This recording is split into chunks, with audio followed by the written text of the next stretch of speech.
Picked a nice warm day before outside. So we appreciate it. We appreciate everybody coming today. So thank you very much. We're gonna get started. Try to stay on schedule. Our first applicant up this afternoon, 1 o'clock, is Victory Park Improvement Center.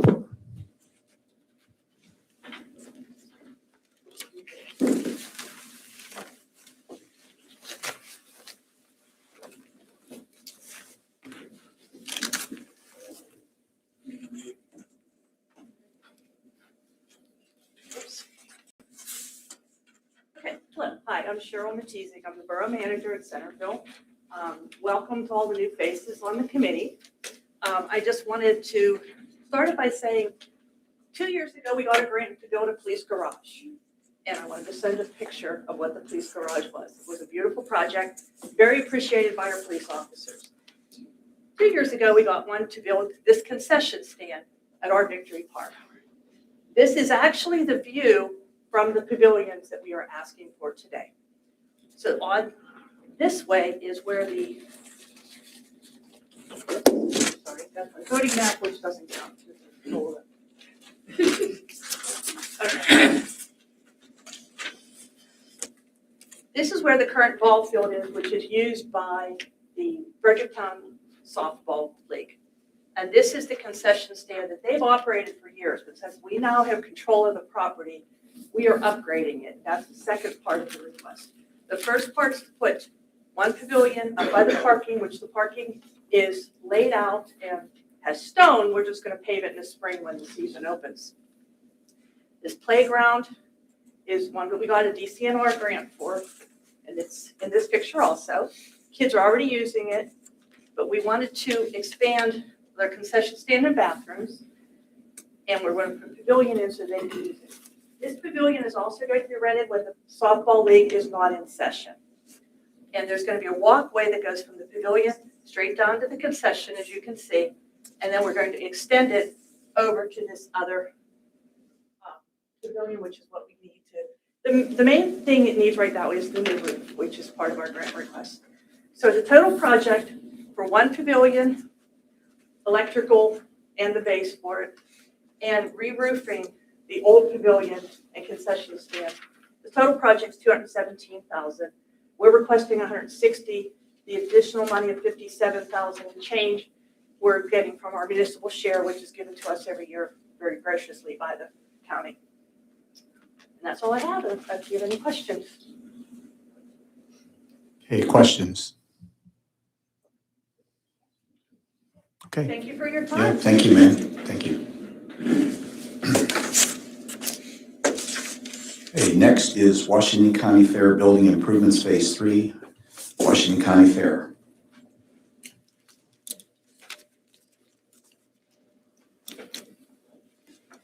Good afternoon, committee. Appreciate you seeing us today. Washington County is working with the County Fair Board to apply for Phase 3 of the hall and renovations at the fair. The LSA board had funded previous phases, including the restroom upgrade, which is being completed as we speak. Should be wrapped up here in the next few weeks. This will just continue the upgrading and updating of that facility, which would be able to be used for future events year-round, make a year-round facility. And I'll let Wayne talk a little more about what's needed. Yes, I'm Wayne Hunter, the director with the Washington County Fair Board. Hall 1 is our largest hall on the grounds. It will hold 300 to 365 plus events a year. I mean, every weekend.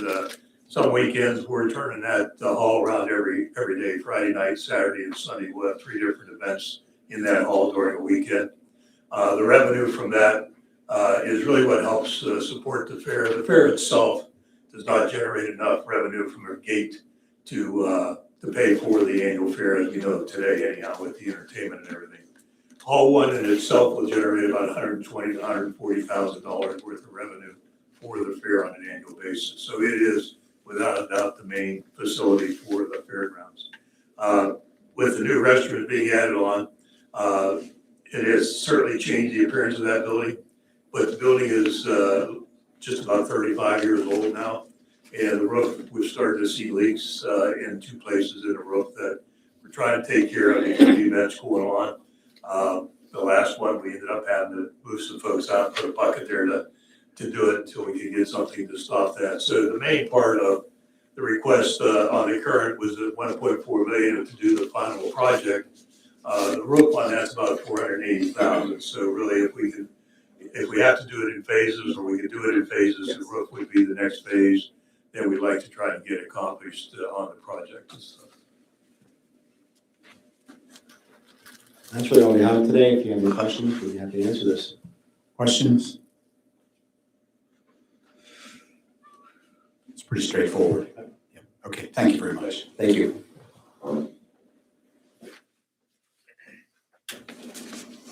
Okay, next we have Franklin Crossroads Park, North Franklin and Chestnut LLC. No, they're not here. Right, they rescheduled for tomorrow.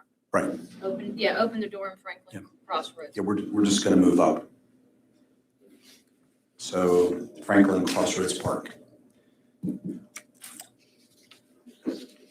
Franklin Crossroads Park, they're rescheduled for tomorrow. Okay.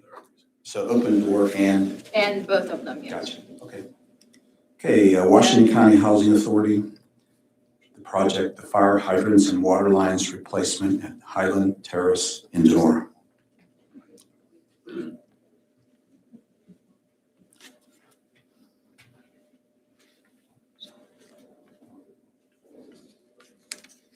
Good afternoon, all. Yeah. I'm here on behalf of the Washington County Housing Authority requesting a grant award of $250,000 for the replacement of approximately 1,700 linear feet of 6-inch ductile iron water lines accompanied with fire hydrants at the Highland Terrace location in Denora, which is comprised of 7 to 8 apartment buildings housing about 300 people. The problem with the housing authority is the age of all the facilities, and this is part of the replacement of the infrastructure. Very similar to the current PAWC request for a 14% rate increase to replace their underground water lines. We at the housing authority do not have the opportunity to increase or put a rate increase on our tenants because we're constrained by HUD regulations. In the past 3 years, we've had to replace infrastructure projects, natural gas lines, underground water lines, underground electrical lines, totaling well over $2 million. We are out of money. Okay,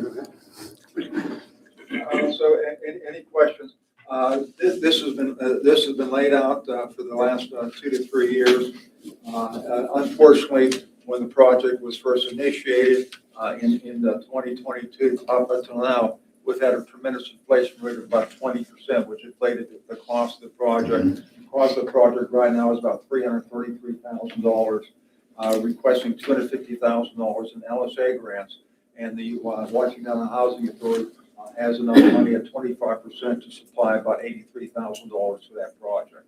This is most needed for both health and safety issues, the health of safe drinking water, and the safety issue of fire protection.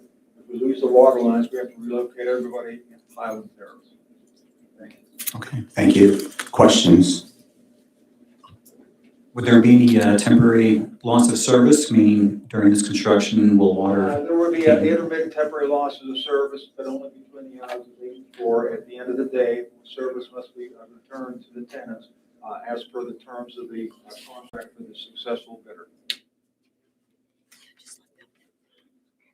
Okay, any other questions? Thank you.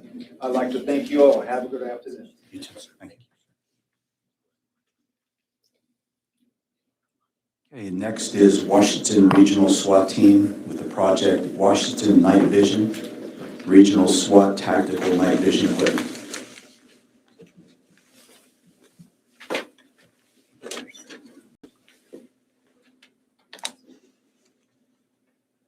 Good afternoon.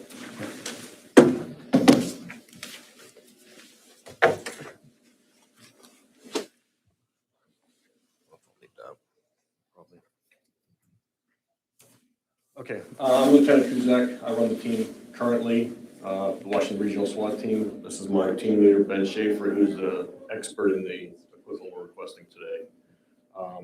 Little background, we were established in 2009 and we cover the county because there was no other SWAT team at the time when we formed this team. At the time, we had 5 agencies. We currently have 16 agencies that we pull money from for our working budget.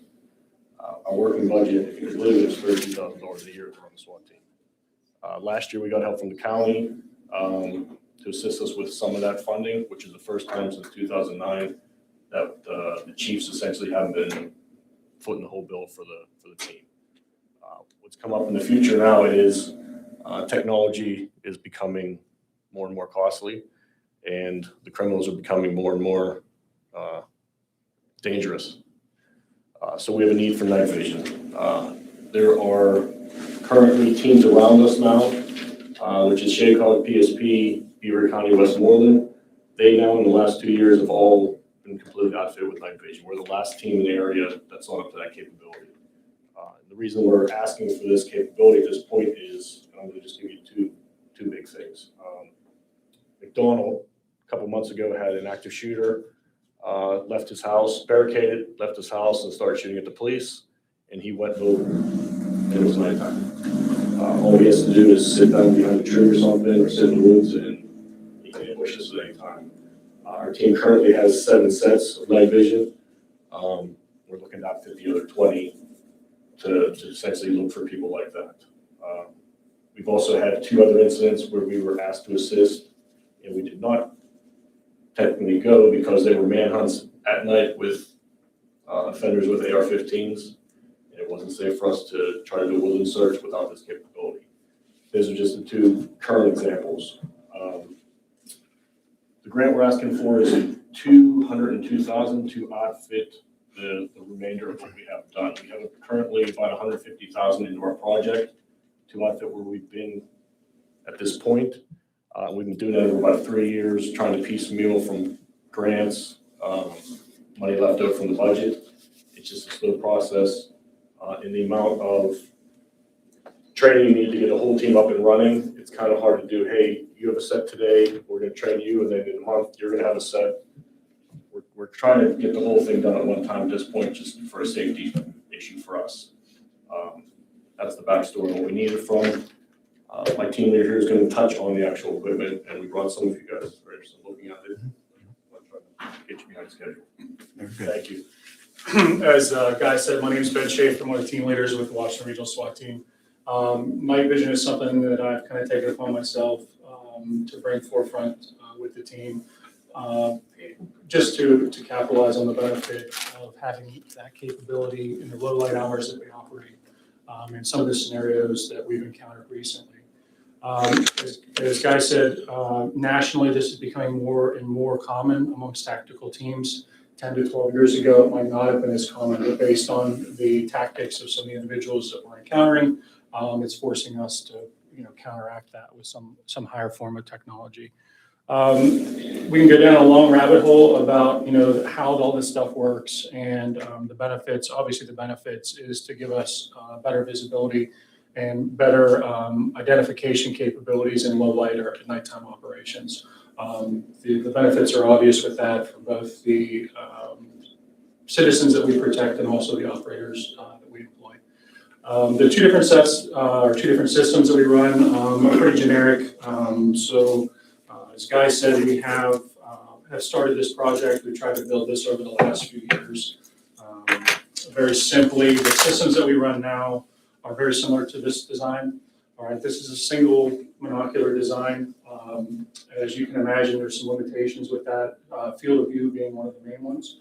And then also sacrificing the operator safety because of the conflict between going back and forth between, a dominant eye and a non-dominant eye, trying to put those 2 pictures together. So that's one of the systems that we run now. We've made it work for what we need it for. There's just better things out there, and if the opportunity presents itself, we can upgrade. That's what we're here for. The system that we would more likely prefer, and something that we're here for today, is something more modern and more capable. obviously a binocular design. This gives us the ability to maintain good situational awareness. It brings that field of view back. It doesn't give us that limited scope or make an entry into hostile houses or even in woodland operations that we discussed that we've encountered recently. Like I said, this is more the design. So that's the watered down version of the capabilities, kind of to familiarize yourself visually with what we're working with. Obviously, those systems integrate within our helmet systems, which we've been another point that we've upgraded here within the last few years. It's just something that Guy and I have taken in personal initiative to, just to bring back the safety and comfort to the operators that we work with as they look to us for guidance. They look for us for support and gear and making sure that we're keeping them as safe as we possibly can. And this is kind of where we've left. We've been working on a lot of different things. We worked on our armor project. We recently acquired another piece of armor through a 1033 program. So this is not something we just come without having to explore other options for funding or for sourcing for these materials. We do have a lot of other programs that we also visit for that. So again, we appreciate your time. We need you guys to get any questions. If you have any questions. Sure. Certainly. The device that you just had in your hand, how much does that cost and where does it fit into the request? How many of those will that buy? Sure. So this system right here, so just by nomenclature, this is referred to as an RMVG. It's an acronym that stands for Ruggedized Night Vision Device. This system, which is kind of the base model system that we'd be looking for, not having pricing in front of me, and I will say that amongst all the things that we deal with, night vision is probably something that fluctuates in pricing more than anything, along with availability. It's directly tied to global events, things like that, because there becomes priorities with the night vision tubes or the intensifier tubes if there happen to be a need for the Department of Defense or Department of State, things like that. I can give you an estimate that it runs between $9,000 and $10,000 as a general estimate per set. That fits onto your. That's correct, sir. So this will adapt directly to a mount, secured, and then this is stored out of the way as the helmet runs similar to that. So if you get that, and then you have to add the mount, and then there's a laser system for aiming. Mhm. You put all that together, we believe at the time that we put this grant together, that the 202 can get us all 20 operators on the run, is the plan.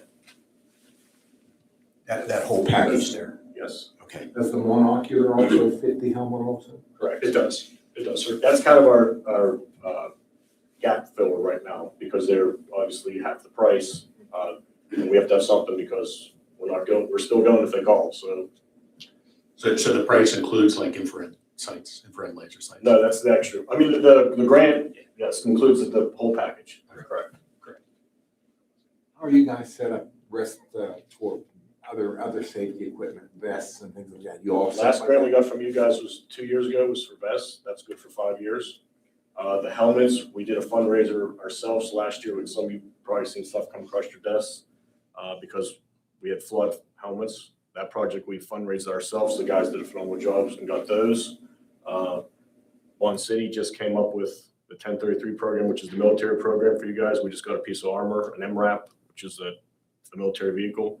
For our budget being $32,000, we're doing very well sourcing money from other places to keep us up and running. Very much. Okay, any other questions? I do have a quick question here. Yeah. Okay, so are these going to be assigned to a team member that they are theirs, or are these all in an armed room, you sign them out when you need them, something like that? We'll have an entry team, which is like your alpha team. The guys that train with them on a regular basis, they will be assigned a set for quick reaction if we get caught, like for the McDonald's shooting, when they're shooting at people. Everyone else would show up on scene and we would assign them out as the need goes for that call out. Reason being is we learned from our mistakes. We had 6 of these at one point when we first started our program. Went first day of training, went outside in the light and smoked all 6. Damaged all of them. So if we have a guy who's not working with them on a constant basis, they will be issued them in the dark. They'll still train on them, but they will not have them at their house Freelance. Yeah, freelance. Freelance with, right. Then I would assume when you respond, are you responding with this normally the same team, so you know the right number that's going to be there? Just kind of thinking of, do you need fully funded, or, is there a minimum number that you would need to outfit your team to operate every year? Again, just commenting on the other programs and the other avenues that we've explored. This is kind of our, not bare bones estimate to what it would take to actually get up and run in that full capacity. The other thing we look at, and one of the advantages to getting to that full capacity, we work through guidelines from the National Tactical Officers Association, which is not a governing body, but a subjective body that basically creates national and international training standards. So it's something that we reference in all of our policies in those type of events. The tiers, as the NTOA classifies us, also affects the amount of funding that we can return and receive based on our capabilities. So not only does this benefit the individual operators in the team events, this is something we've looked at to also benefit those SWAT members that may have emergency response within their department because of them having that with them at all times, whether that be an active shooter at a school, local school, things like that. So there's a lot of collateral advantages to getting to that total setup, and that's pretty much where we're at. We did anticipate that there was an estimate given by one of the larger scale manufacturers on what a 2027 fiscal year price would be. So we have included that to make sure that we're not going to sell ourselves short, and if we do get that money, that it's not going to still leave us short. So we're able to get over that goal line, anticipating the 2027 fiscal year pricing. Does Washington County SWAT eventually see yourselves going into the canine business or not? We have one canine attached to Do you? us. We do. Yes, absolutely. Okay, anything else? Sure. Yep, thank you. Thank you very much for your time. Have a good afternoon.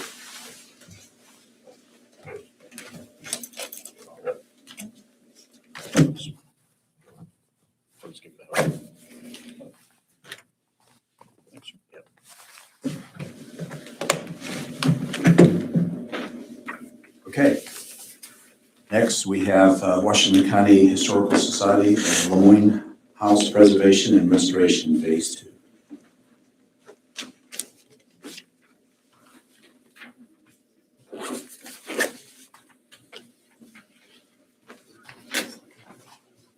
Our display materials are not nearly as cool as that, so you're just gonna have to handle a display board. If you don't know, I'm Clay Kilgore. I'm the director of the Washington County Historical Society. This is Tom Milholland. He is our director of development. And we also have Tim Moore, one of our board members that's here today to support us. I had an idea what I wanted to talk about today about the Lemoyne House. And then yesterday or the day before, I was going through some stuff that was donated to us, and there was a quilt in there. And I opened it up, and on that quilt were 3 buildings in Washington County: the courthouse, the Century Inn, and the Lemoyne House. And then dug a little bit deeper, and there was an old placemat from the Union Grill at the George Washington Hotel, right? From back in the 1950s. And there were, on that placemat was the Century Inn, the courthouse, and the Lemoyne House. And it really made me start thinking about how iconic this building is to Washington County. Of all the houses, of all the buildings in the county, when we think about those ones that really signify what this county is, it's the courthouse, the Century Inn, and the Lemoyne House.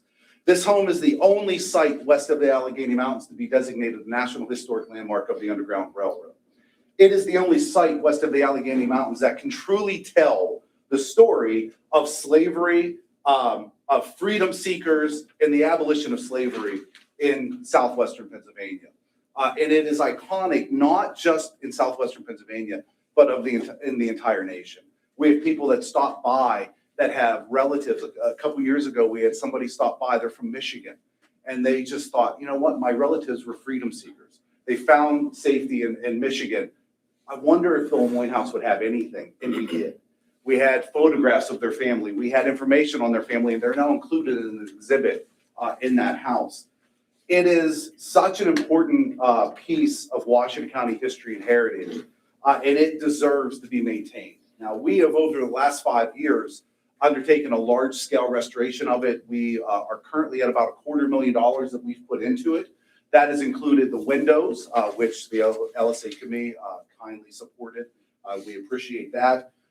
So the windows have been fully restored, all 35 windows. There has been stonework done and also interior work. The staircase, a horsehair plaster.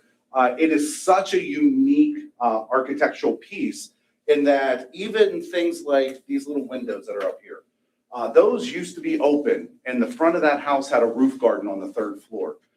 It is thought to be the first house in the nation to have a roof garden, the first residential home to have a roof garden. Because of that, though, because of the unique architecture and the importance of it, it takes a lot to maintain it.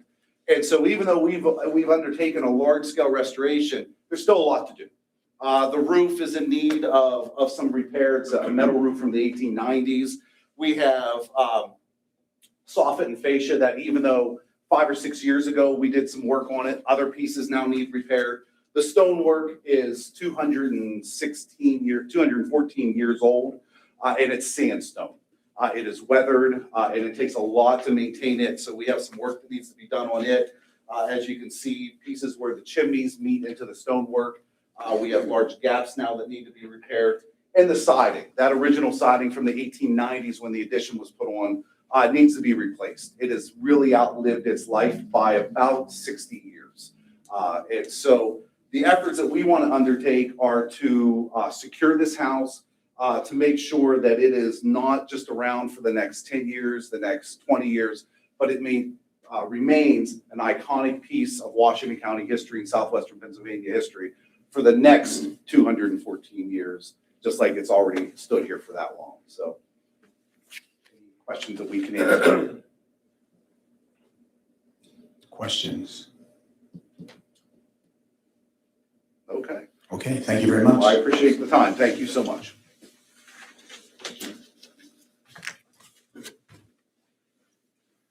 Okay, next we have Burgettstown Area School District. The project is Burgettstown Sure. Good job. HS/MS phase, high school, I guess. Roof project. Good Afternoon, everybody. My name's Steve Pushker. I'm the superintendent of schools. I've been there since April of 2021. We have a grant company, grant writing company, we have partnered with called Total Grant Solutions. And my understanding is it was arranged that they would call in. So they're gonna call me here momentarily, and I guess I'll hold it up to the mic and let them do their part. And then if you have any questions, I'm here as well, because I believe it's important to have the face for the district. That's me today and a lot of days. Okay, Megan, I'm gonna go ahead and put you on speaker, okay? I can, I'll put you next to the microphone. Can everybody hear me okay? Yeah, I'm getting a lot of head nods, yes. Okay. My name is Megan Barrett. I represent Burgettstown Area School District on their behalf. We're a firm out of Northeast PA, otherwise we would be there standing with Superintendent Pusker. We have an application in front of you, the redevelopment authority, for $1 million to address a critical facility need with their roof. This is for a portion, a 6,000 square foot section that is leaking, and it's the first step in a planned full restoration phase project. The reality for Burgettstown Area School District is they have an unassigned fund balance that's projected below the recommended 8% amount with only $521,000 available. Local taxes make up less than half of district revenue and cannot fund urgent projects such as this. So school districts face state-imposed tax limits and rising costs, making more debt unsustainable. Excuse me. Regional and community impact for this project is that it covers 13% of Washington County for Burgettstown Area School District. They serve students from all over, not just Burgettstown Borough and Smith Township. And the school facilities are a core regional asset. They impact workforce readiness, they attract and retain families, staff, and service community centers and emergency shelters. They influence public health, economic development, and civic pride. So the project outcome, just to give you a background, this will stop active leaks and prevent further structural damage in that portion and surrounding areas of the roof. The timeline is also in the application as well. Bergenstown Area School District needs the LSA funding to ensure a safe, stable, and modern regional learning environment for students. Timely support will prevent further decline. And I just want to finish up so that in case there's any questions, this project is a direct investment in public infrastructure that benefits the entire region, improving school safety and assets and supporting expanded use for all generations, strengthening long-term economic and community vitality. And that's all I have. Is there any questions? Before the questions from me, I think I'd like to add just a few things. You know, Burgettstown Area School District, we're 106 square miles. It's a very prideful area, but it's more than just a school. It's a center of the community. It's a hub. You know, we serve many community functions. Oftentimes on the weekends, our performing arts area, our auditoriums, our gymnasiums are used by not just residents and not just resident groups, but outside groups as well. So it's really bringing people in. We get a lot of good press that way in terms of our building, but we want to make sure it's a safe building. You know, the other part about that is it serves as an emergency shelter of cancer. You know, all districts do, but we need to make sure that we maintain that. It's not an easy thing to come and sit and say, you know, we need your help. You know, the reality is we need your help. The current board has done an excellent job of trying to shore up the tax base through local taxation, tax increases and such. You can only go so far. The reality is if our district raised taxes to the index that they can do, just to get the $1 million would probably take 5 years of tax increases, and then it would have to be only for that particular project, and every other cost goes up as well, healthcare, retirement, things like that.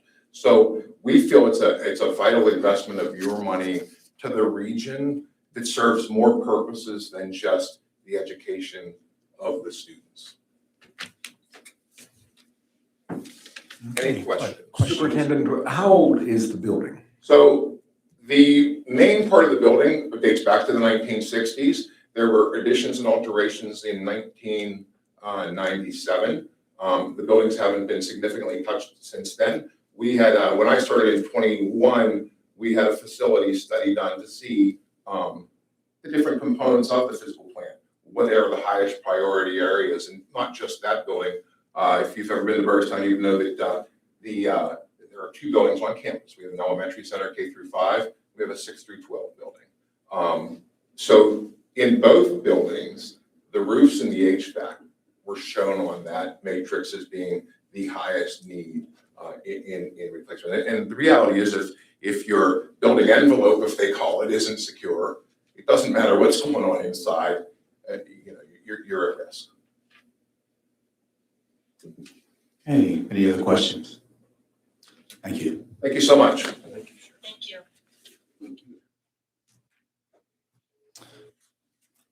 Okay, next is Bentleyville Municipal Authority project is Main Street water line replacement. Thank you. Hello. Dave Coldren with KLH Engineers, here to represent the Water Authority. A very simple project, looking to replace about 325 feet of 50-year-old cast iron water line that has experienced numerous breaks, leaks over the past several years. So that will get the cast iron out, and we'll go with the new 6-inch PVC water line. Our request is for $110,000, which is the total cost of the project. If there's any questions. Any questions? No, that's pretty straightforward. Yeah. Okay, thank you. I have 3 more. Oh, the next 3. I'm sorry. Gotcha. 3 more. We'll make it quick. No problem. Okay. Yes. The next, let me read this off. It's Mid-Mon Valley Water Pollution Control Authority. project is wastewater treatment plant basis of design, study, design of pump station number 1. Right. So Mid-Mon Valley Water Pollution Control Authority, 7 board members, they provide sewer service to about 1,000 customers located in Elko, Roscoe, Stockdale, and Allenport. The authority has a treatment plant, 6 pump stations, and several miles of interceptor sewer. The plant is falling apart. It's 1970 construction. 4 of the 6 pump stations are in very poor condition. This project would be for engineering design services. The first would be a basis of design study for the plant, which would basically lay out the conceptual plan for the plant moving forward. That would lead to a more detailed design in the coming years. The second portion of that project is the design for the rehab of pump station number 1. That would be preparation of plans and specs, DEP permitting. The authority has other grant applications in for the construction. This would strictly be for the design. And that total request is $125,000. If there's any questions on those 2 design projects. Questions? Okay, thanks. So the next one is Burgettstown Smith Correct. Township Joint Sewage Authority, Sanitary Sewer System Geographic Information System, GIS system. That's the project name. Thank you. Yes. Burgettstown Smith Joint Sewage Authority provides service to roughly just under 3,000 customers, Burgettstown Borough, as well as Smith Township. This project would allow the authority to basically map its sewer system. They have just under 1,400 manholes. So we would hire a company to go out, locate the manholes, GPS coordinate the manholes, XYZ coordinates. That information would get uploaded into a GIS system, which is a software system that would allow the authority to track its assets. Very beneficial when responding to PA1 calls. The authority would have a tablet at their side, be able to pull up the GIS and see exactly where the sewer lines are, where the manholes are, and would help with the marking. The total request is $23,500. And if there's any questions on that project. Questions? Okay, thank you.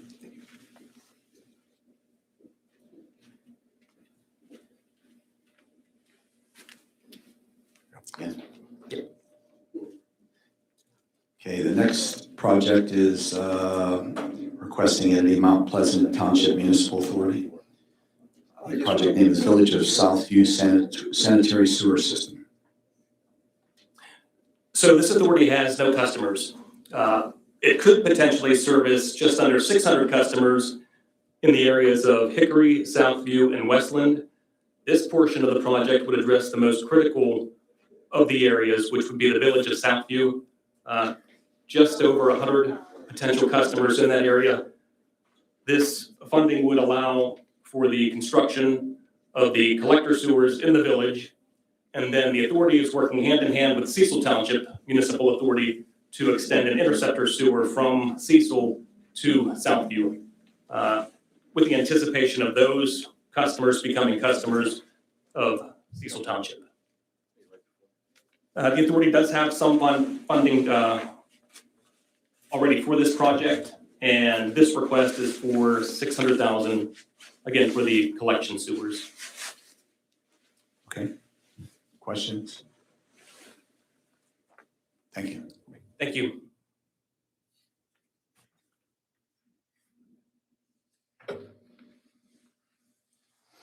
Okay, next is Post 175 American Legion Honor Guard. The project is American Legion Post 175 Honor Guard Transportation Vehicle Replacement.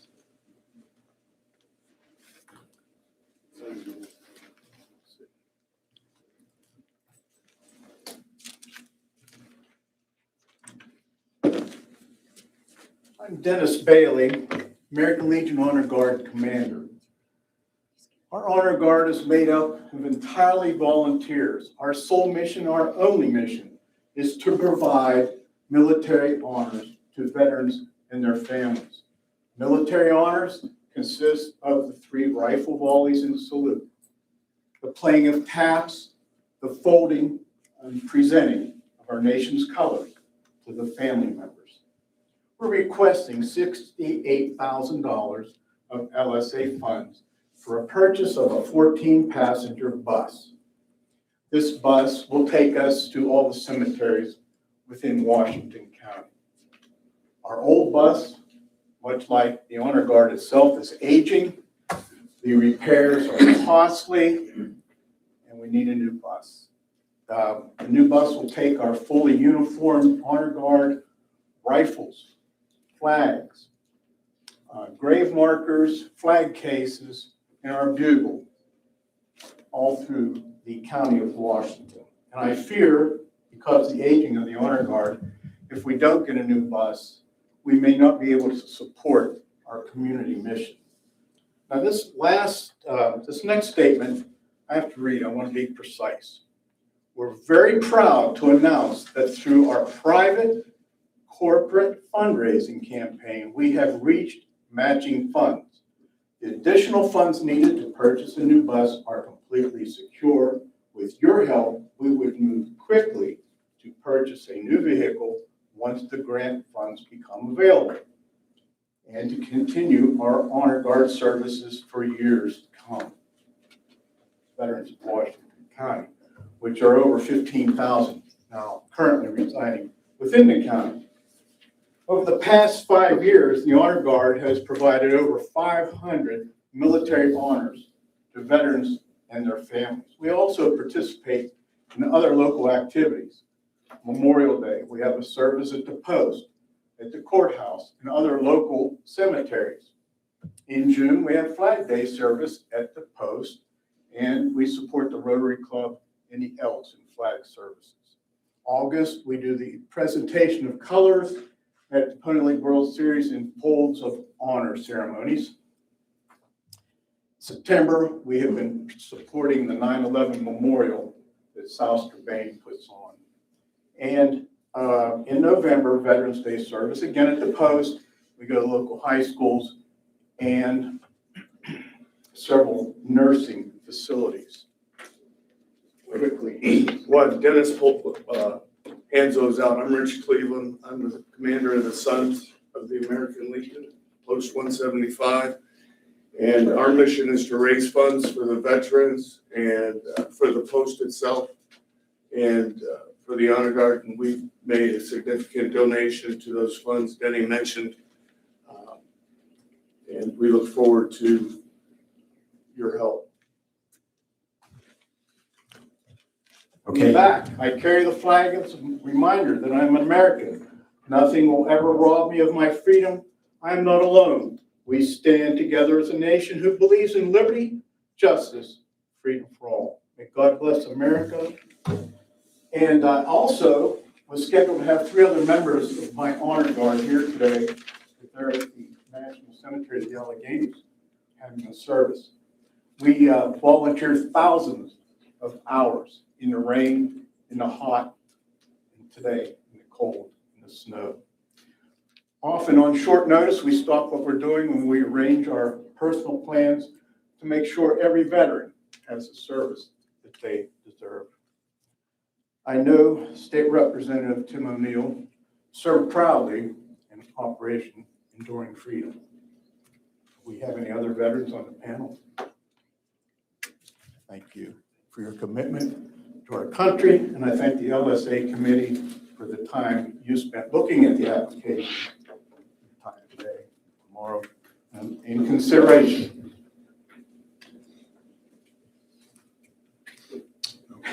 Okay. It is essential. Thank you. Yeah, thank you very much. Thank you.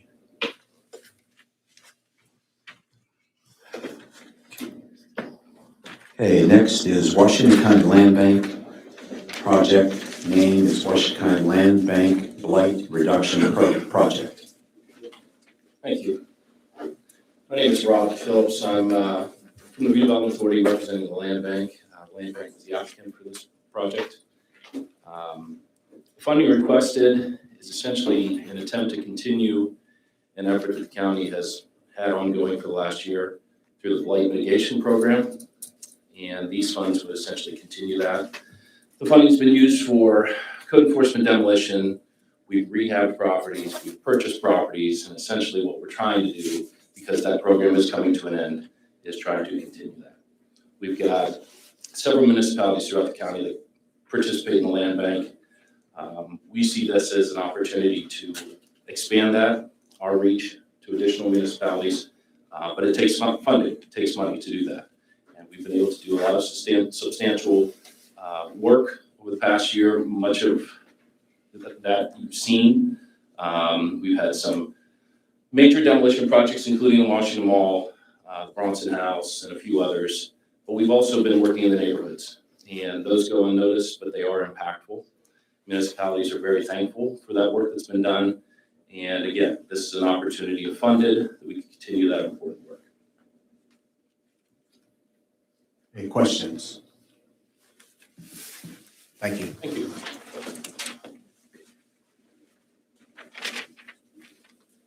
Okay, next we have Western Area Career and Technical Center. Training Simulator.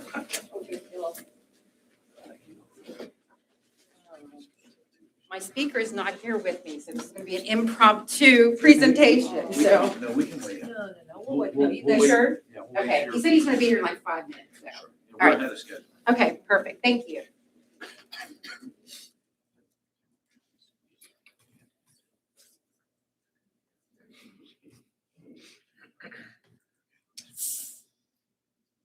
Okay, bank.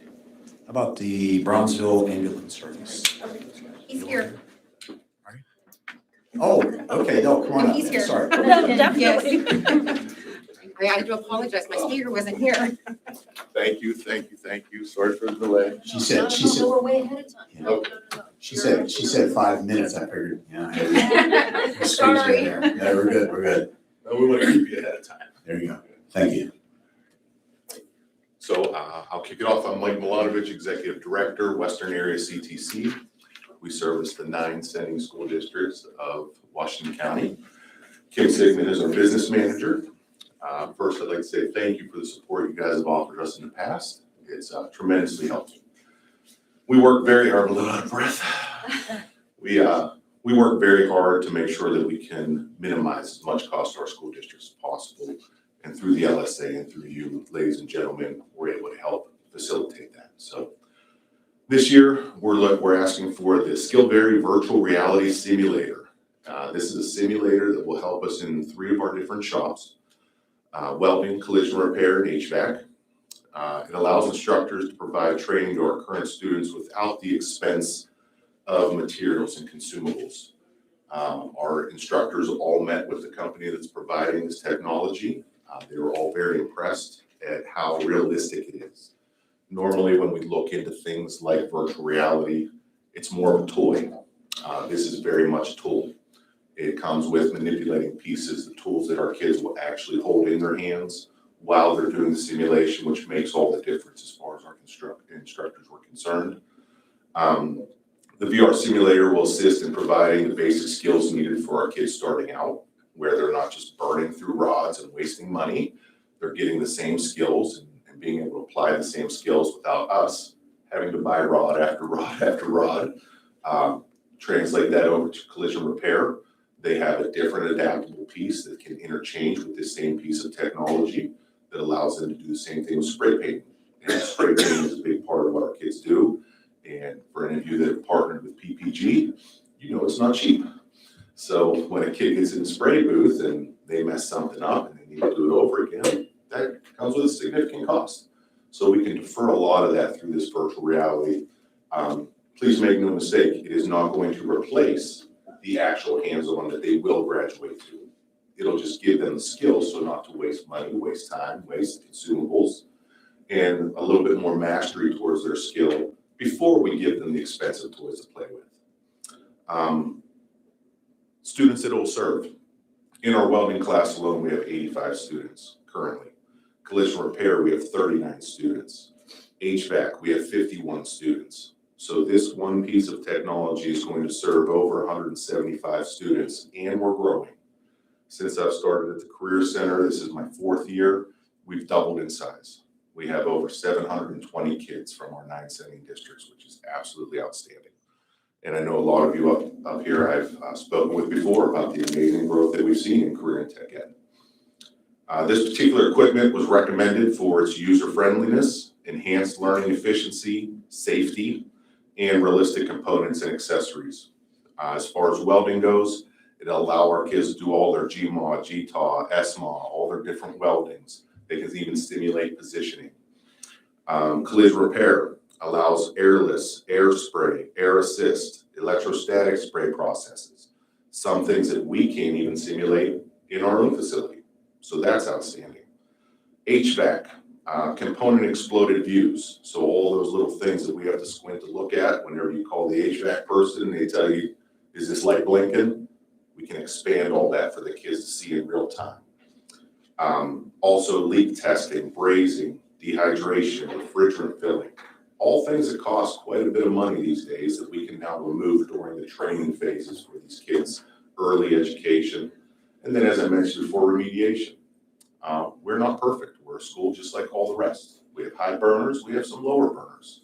Kids need more hands-on and they need a little bit more exposure. It doesn't cost us money to do that for them, improving their skills and hopefully progressing them to the next level where I do get yelled at by their kids for spending too much money. And then I know we always like to point out that we don't like to spend money on one and done things. We like to spend money that's going to serve a purpose for years to come. This virtual reality simulator will continue to grow. Our population will continue to grow.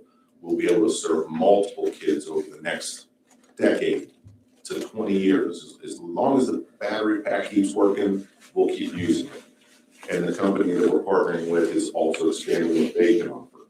So in the years to come, hopefully as soon as next year, or by the time we are hopefully approved and receive the equipment, they'll all be ready to include our electrical class as well, because coming soon is solar panel installation simulator, which then we could try into our electrical programs. Any questions? I know that was a mouthful. Yes, sir. What do you think your material cost savings will be just in materials per year without using hands-on? Materials per year? Yes. What do you think the cost savings? Ballpark? Ballpark. Probably minimum of 25,000. That's what I thought you'd pretty much. Right off the bat? Yeah. So that's great. Thank you. So real quick, for those that aren't familiar, can you talk about how the CTC is funded generally? Now, I understand that's a complex question. Just give us a quick 30-second overview of how the CTC gets funded. Well, for starters, we always wait for the budget to be approved, so thank you. And then we are actually funded. It's sometimes a big question. It is sometimes a big question. And it's a little less difficult for us, thankfully. Our funding comes directly from our 9 sending school districts. We do not have a taxable base. So we cannot borrow our own money. We can't have our own money loaned to us. We do everything through our 9 sending school districts. We work off of our ADMs, which is our daily attendance from our sending schools. And each school pays their proportionate rate. And that's a fixed amount per student? It's a fixed amount, but it is still per person. So as their number of students increase, so does the cost to our sending district. Right, but it's not like, I guess where I'm going with kind of my question, I'm trying to lead you there. Sure. It's not like you can go back to the school districts and ask them for the money to buy it. They do not like that very much. Yes. Yes, we build our budget and we try to stay within our budget with, Kim has done an amazing job, and for the 4 years I've been there, we've come in under budget each year. And we work hard to do that. They give us a fair amount of money and we try to spend it responsibly, and we never want to go back and say, hey, can we have some more? We do a very good job, I'd like to say, by going out for grant opportunities wherever funding is available. We're the first ones to apply for it, at least try for it. There's a few of you that seem like you have more than one, so more than a few grants, and we're proud of that. We work very hard for that.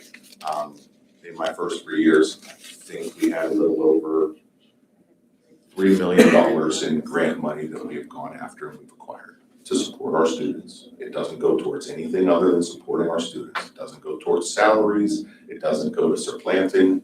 When we ask for something, we spend it on that, and it goes directly to the hands of our kids. Great, thanks. Thank you. Yeah, very good, very Will good. the training for the instructors be like, and how will that be covered? Included with the company, but also portions of that may come out of what our obligation towards this would be. Luckily, it's in their profession, so they basically have to learn how to use the technology, how to use the computer programming along with the Oculus classes that comes with it. Is this equipment able to take software upgrades? Yes. Thank you. And that's one of the things I love to point out. Hopefully, the next upgrade will be that electrical component. We can get solar panel training in there as well. Okay, thank you very much. Thank you for your time. Stay warm.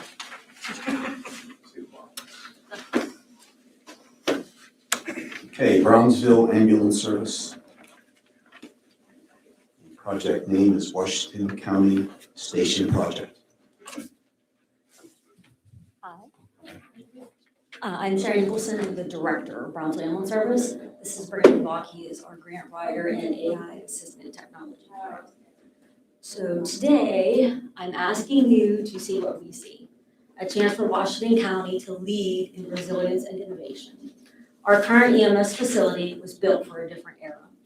Today, we face challenges that directly impact community safety, spatial constraints, cost of life-saving equipment, limited crew accommodations, which hinders us with recruitment and retention, outdated infrastructure, restricted training space, and constraints that affect our response times.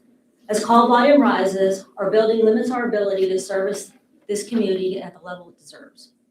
Our proposal is simple: a purpose-built EMS station designed for today's demands and tomorrow's expectations. Secure equipment and medication areas, crew quarters, an energy-efficient design, and dedicated training and community education center. We are already partnered with the California School District, and after a successful cadet program, we are ready to expand public safety, community education, and outreach. Brownsville Ambulance Service is celebrating 50 years of resilience this year. We employ about 10 instructors, which strengthen our role as both responders and leaders in the community. This isn't a luxury, it's functionality, safety, and readiness. An EMS station that stands prepared for rapid responses and all hazard mitigation. By authorizing this pilot, Washington County becomes the model that others will want to follow. A place where heritage meets innovation and where we lead by example. This project is more than just bricks and equipment. It's a blueprint for resilience and sustainability. It honors the ingenuity that built this region and answers today's calls for stronger emergency response, sustainable infrastructure, and community education. A modern station means faster response times, enhanced patient care, improved for disaster preparedness, enhanced EMS training, and a pipeline that prepares our youth and community members for a career in healthcare. By approving this pilot, you're not just funding a building, you're protecting taxpayer investment, strengthening public safety, expanding local education, and positioning Washington County as a leader in innovation. After 50 years of service, Brownsville Ambulance Service is ready for the next chapter in our service to the community. So ladies and gentlemen, we are asking you to make history with us.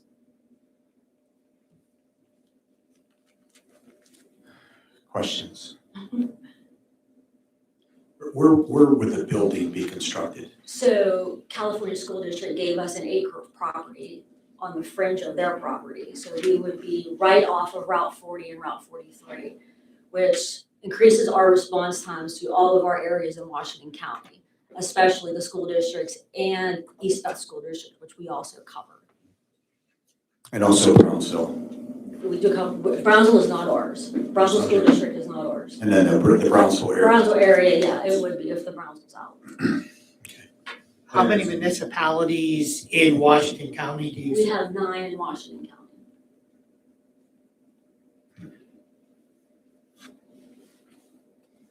And you're servicing those municipalities from the station In Washington, yes. in Washington. Okay. Any other questions? Thank you. Thanks.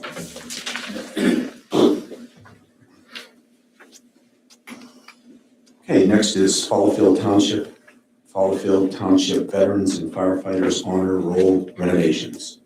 Good afternoon. I thought I was gonna have some support here with Fallowville Township, but Bruce Smith, the township supervisor for Fallowville, apologizes. He manages the Mon Valley YMCA, and they have an emergency.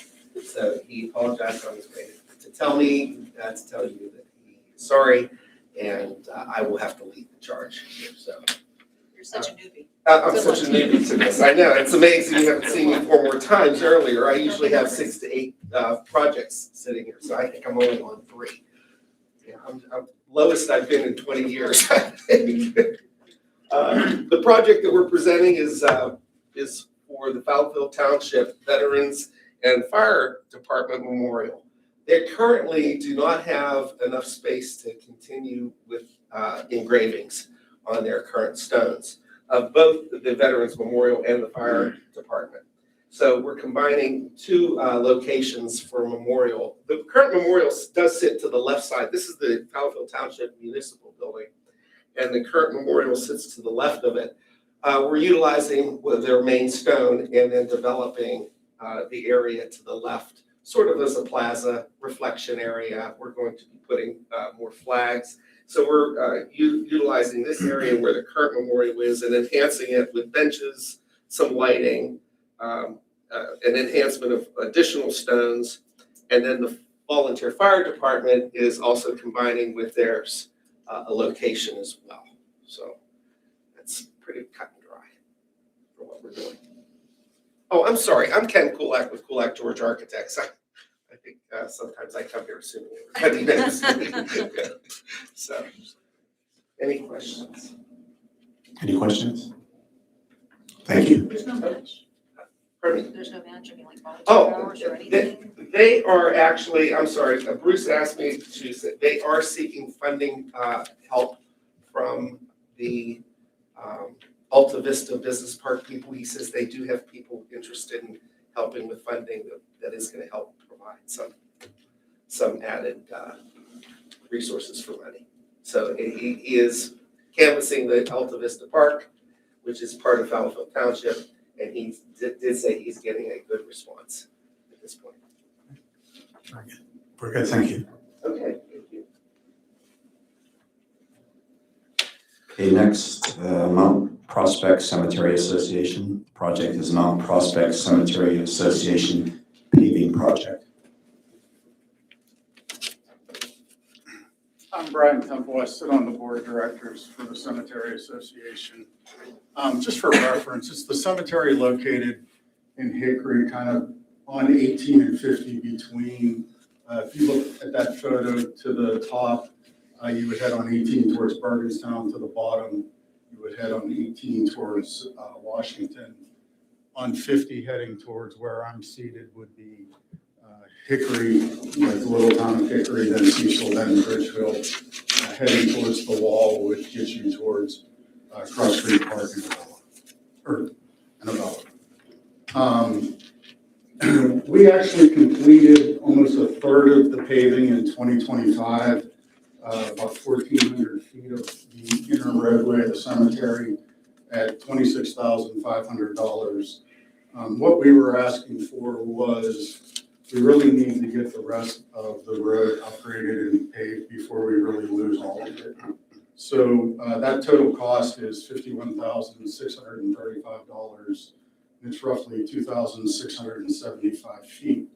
What we were asking for was $40,000 from the LSA fund, and then we would put the remaining cash in for that. And really, as a cemetery, I mean, the Cemetery of the Alleghenies is a great thing for Washington County, Western Pennsylvania, because of the number of veterans that we have located here. But for the local cemeteries, I mean, we really take pride in keeping that cemetery mowed, weed whacked, in good shape. But really, like last year, we only sold 9 lots, had 25 burials. In average, we would sell anywhere between 25 and 30 lots usually on the year. So, you know, our funds are down. We do have a perpetual care fund for really the life of the cemetery. And we've used a little bit of money out of that, but we also have costs associated with tractors, storage buildings, and everything else. So if it was possible to get a little bit of LSA money, That way we get the entire project done this year. Okay, questions? Thank you. Thank you. Okay, next we have Robinson Township. Yeah, they're, okay. What? What do you have next? Ridge Road Sanitary Lift Station. Do you have any? I do, Denora Boat Launch. Okay, them to come. Yeah, I think they're thinking 4:00. Okay. You have any that would fit now or not? No, I don't. Okay, that's Wanna it. make something up? Pardon me? Wanna make something I up? can make something up. I also sing and dance. And the mayor can duet with me too. Oh, yeah. Mayor has a great voice. Mayor has a great voice. Like you. No.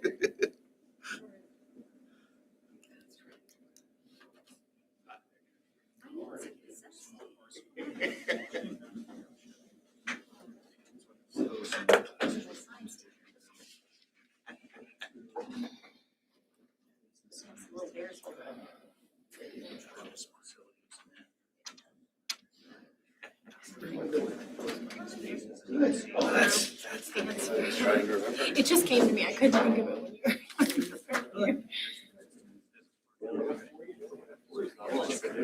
With this real quick, I went and made sure I got all my shopping. Yes. Look at you. So I could bug you down for about a week. Yeah. Yeah, 23% in milk.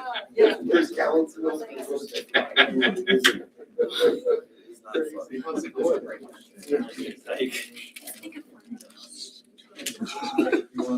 Glad to be in here.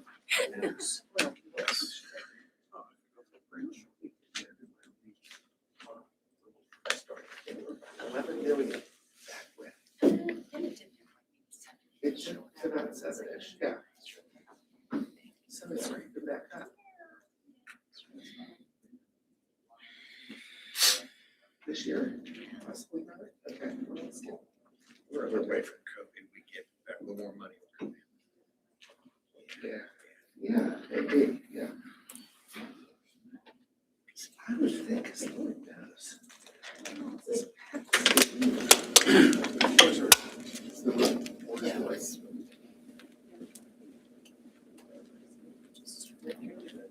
The stack.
get started.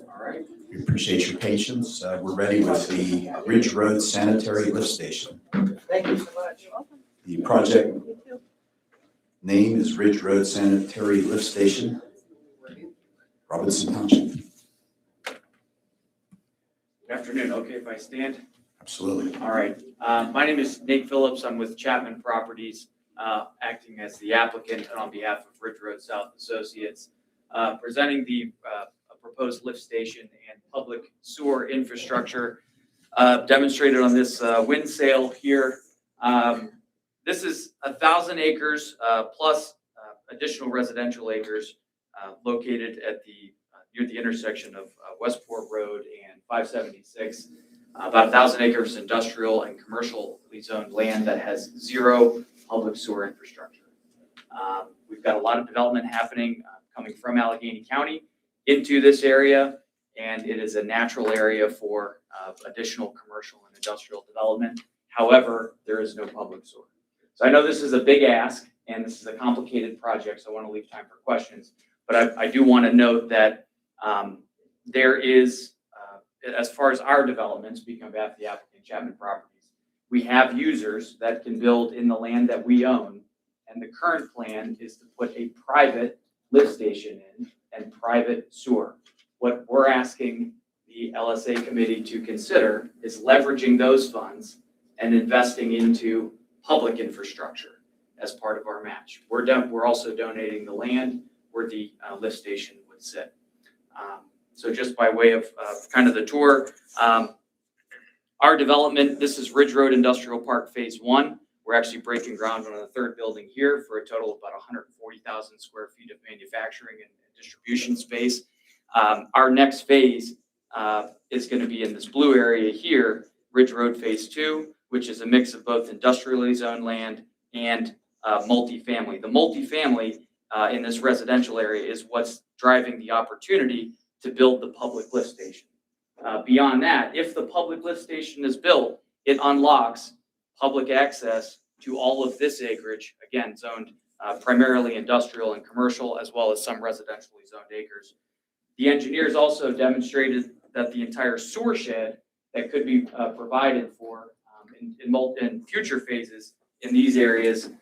This is the Bologna site on the south side of 22, as well as additional rural residential acreage here. So with that, I'd be happy to stop given the time constraints and take any questions. And the current sewage treatment plant take on all those new EDUs?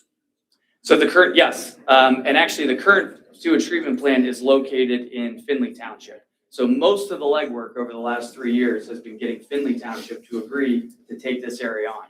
So now we just have to build it. The closest sewer interconnect in Midway Sewer Authority, which is which serves Robinson Township, is 4 miles away. They have no plans to extend the sewer this far north. So Nate, your ask is for $800,000. One of the questions we always ask is, can you make do with a partial grant award? How does the project move forward if that's the case? Well, that depends. And Representative O'Neill, you're in a unique position because we did apply for a state PA small water and sewer grant for $500,000. And I understand those awards haven't been made yet. Obviously, I'd love to get that grant and pair it with a smaller LSA grant. And we've got a project, and then take the private capital from the multifamily developer and build what we need. And I don't want to misrepresent the question. You asked about all of the EDUs shown on here. Every one of these other users would have to go through the DEP permit process, working with Findlay Township. But the point is, there would be a public pathway to get those acres connected to that sewer treatment plant.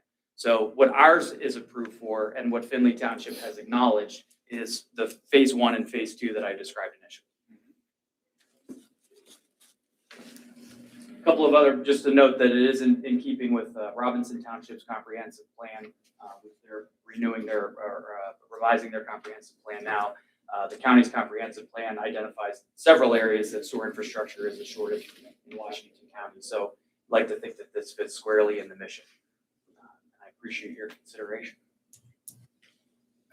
Thank you very much.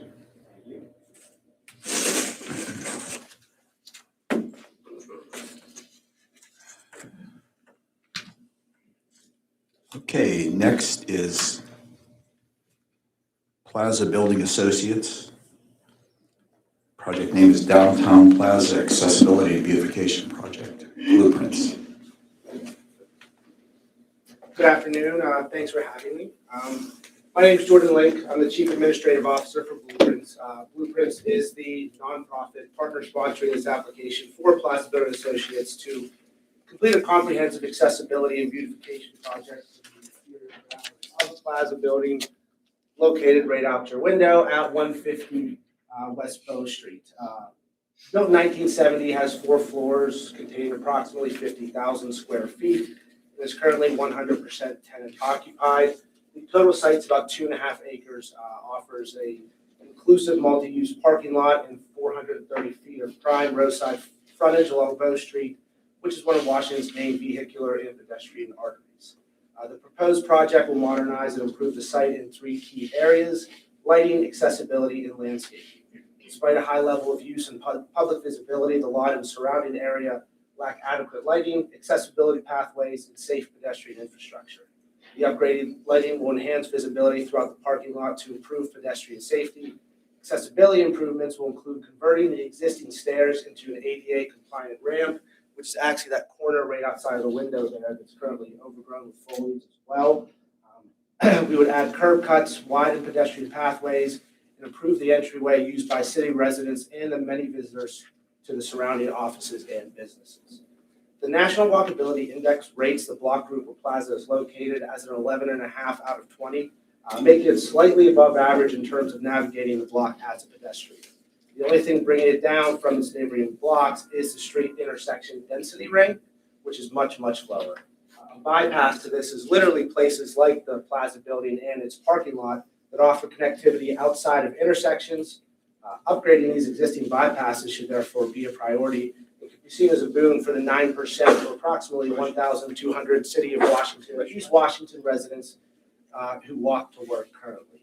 The landscaping enhancements would replace the overgrown vegetation with sustainable, low-maintenance plantings, including new trees with approximately 7,000 square feet of native plant beds.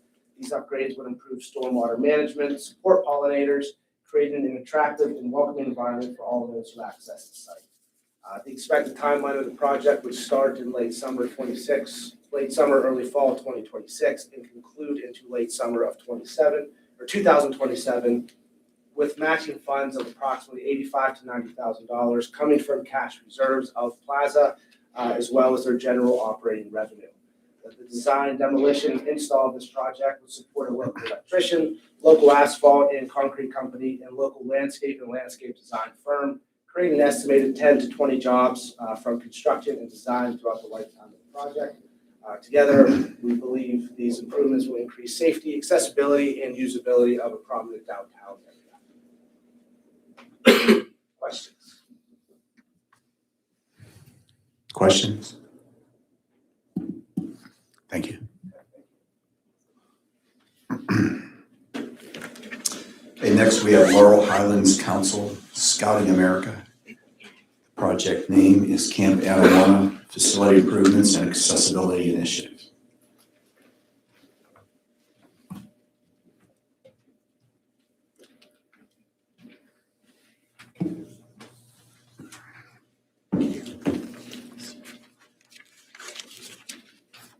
Thank you, ma'am.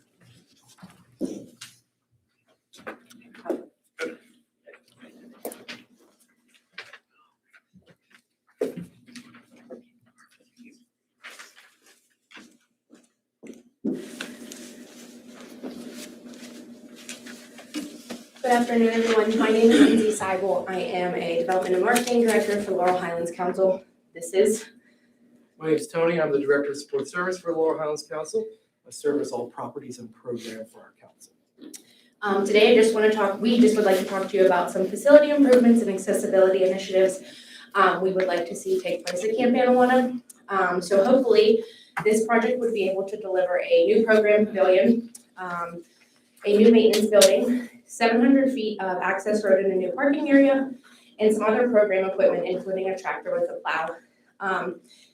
When you talk about impact and by numbers, we'd like to see that 2,400 square foot of covered shelter space, be able to host programs all year long for us. So even in inclement weather like this, the scouts will be able to be out there having some air patch opportunities and things like that. 2,600 or 2,160 square feet of upgraded maintenance space to ensure that all of our areas for our ranger to use are safe when he is working there. Another 700 feet would improve our roadway access. Right now, it is not in the best condition to be able to access our Adirondack campsite.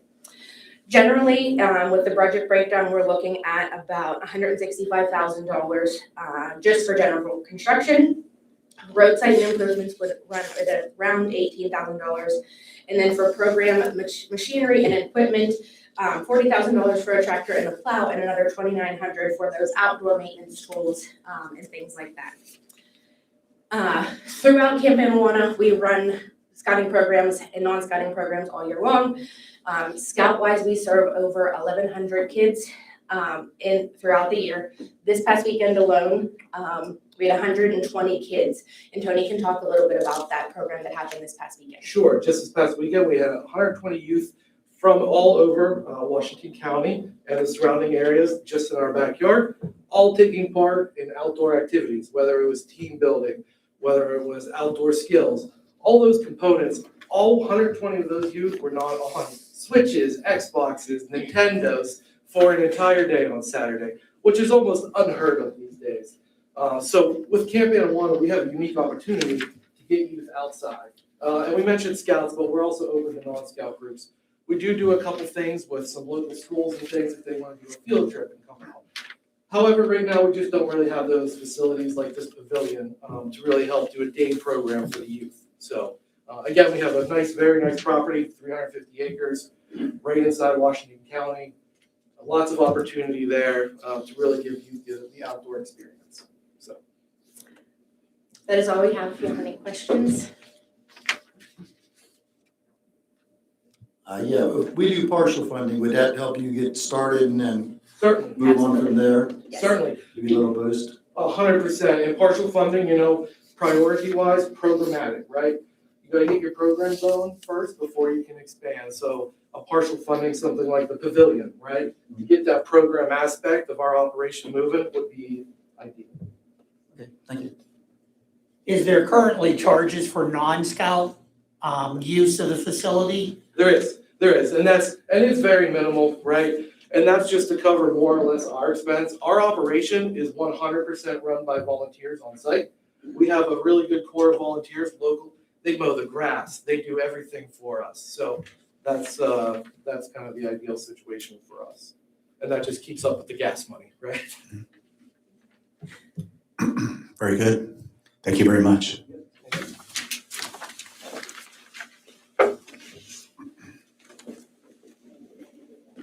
Okay, next, Charleroi Borough. Project name is Lincoln Avenue Extension Sewer Replacement.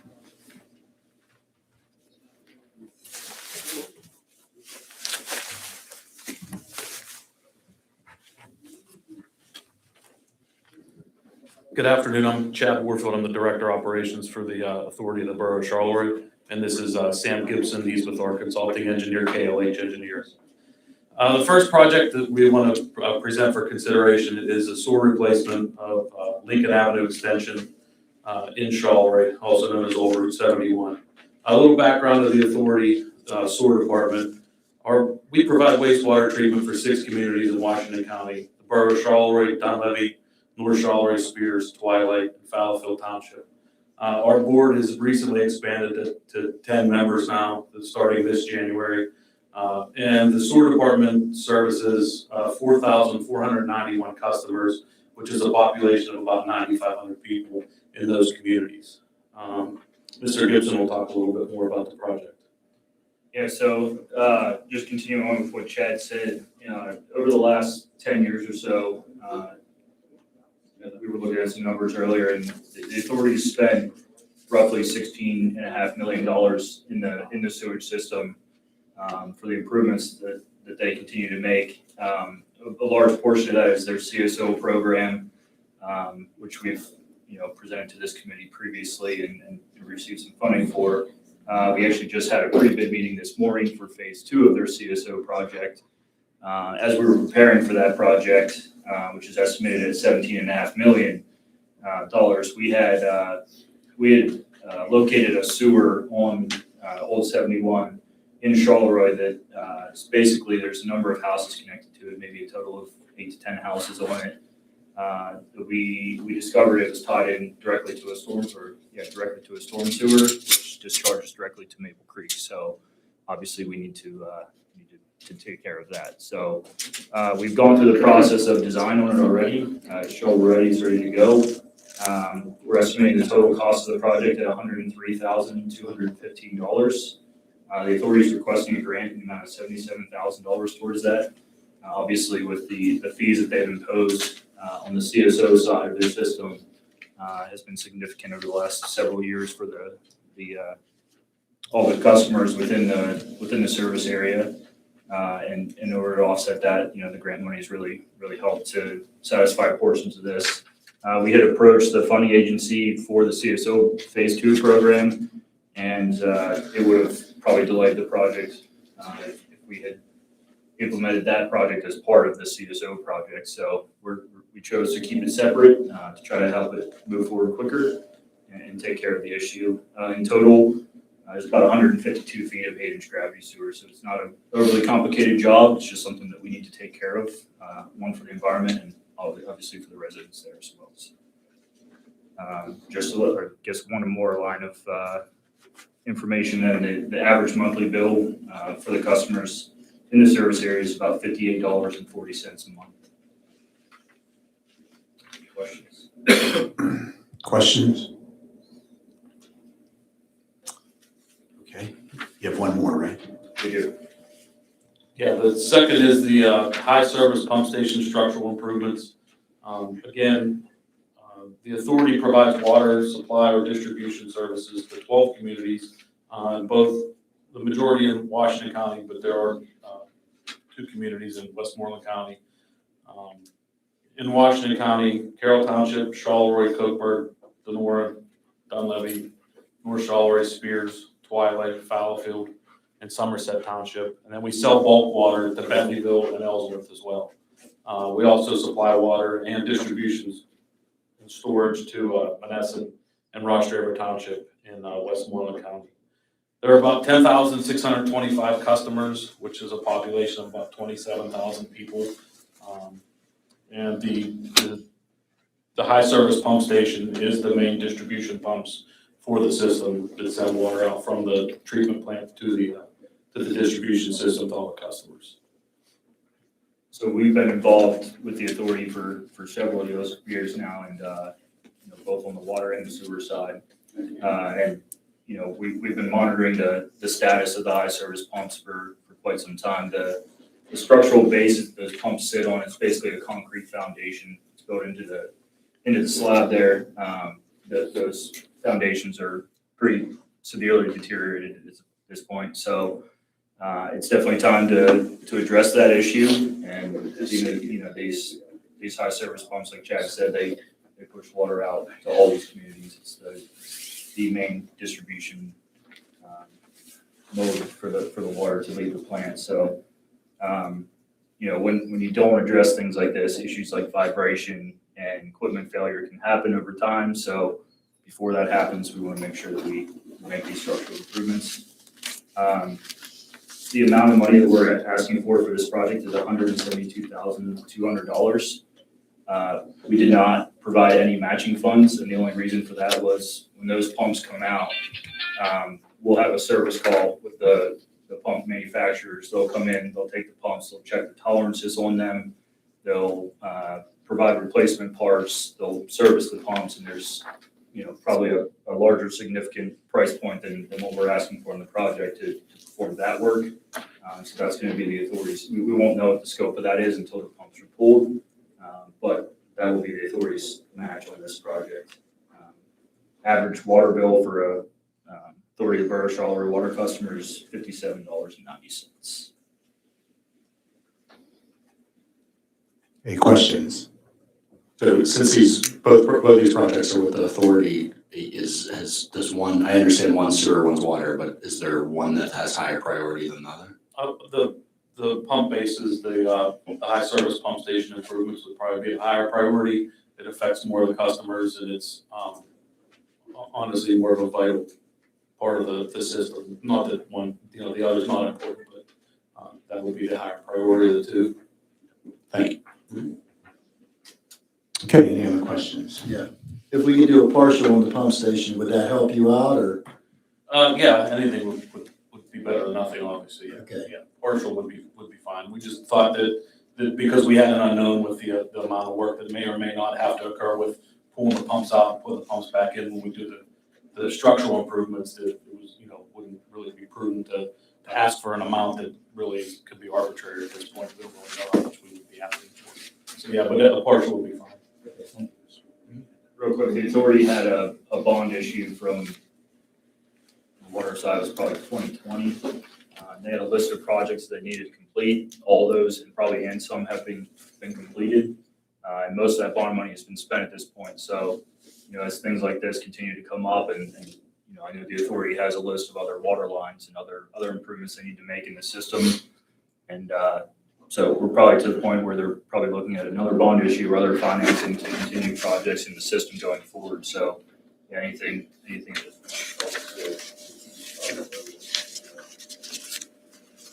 Okay, thank you.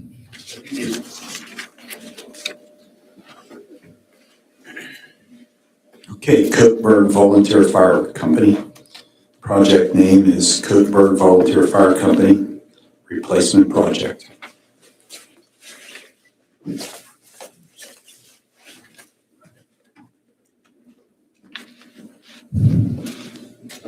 How you doing?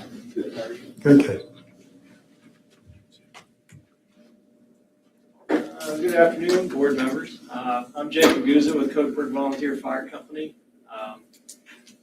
As our application states, we're looking to replace our aged fleet of SCBAs, our self-contained breathing apparatus. We use those anytime we go on like an emergency call with a hazardous atmosphere, such as a structure fire or a carbon monoxide alarm. The fleet that we have now of the air packs, the SCBAs, they're past their life expectancy window. The age of them ranges from 2005 to 2015. That's past the life expectancy for NFPA 1931. The current fleet we have is also mixed between low pressure 3,000 PSI and high pressure 4,500 PSI. Sorry. The fact that we have a mixed fleet kind of makes it difficult, especially like we're on the scene of a structure fire, swapping out cylinders to go back in, creates some confusion in the fast-paced environment on scene. The upgraded fleet that we're looking to go to would be a high-pressure system across the board. It's the MSA G1s, 4,500 PSI, which allows extended operations in hazardous atmospheres. The second part of that, as opposed to disposable alkaline batteries, they run off of rechargeable battery packs, which is going to greatly decrease maintenance costs as well as maintenance risks. With the alkaline batteries, they tend to corrode the inside of the battery compartments, which really creates issues, especially with parts getting harder to find for the older air packs. The second part of our application is for a compressor system for filling these SCBAs. Right now, after an emergency call where we utilize the air packs, we have to schedule a time with a neighboring department to go fill our air packs. With us being a 100% volunteer organization, it creates a very large downtime. Usually to get that done, we have to wait until the day following the call to make sure the other company has time to meet us let us use their compressor station to fill our air bottles. As it sits right now, after how we utilize the air packs, there's 1 to 2 days worth of downtime, so we're fully back in service. If this is approved and we get our own compressor station, that'll cut that from 1 to 2 days down to 1 to 2 hours before it's back in service. Having a compressor station on site will also allow us to utilize our air packs for training purposes. Right now, we can't go through our weekly trainings with air packs on, just due to the long lead time of getting them refilled. We can refill them on site. That'll allow us to actually use the air packs during our training exercises. My apologies, I jumped into that really quick at the beginning there.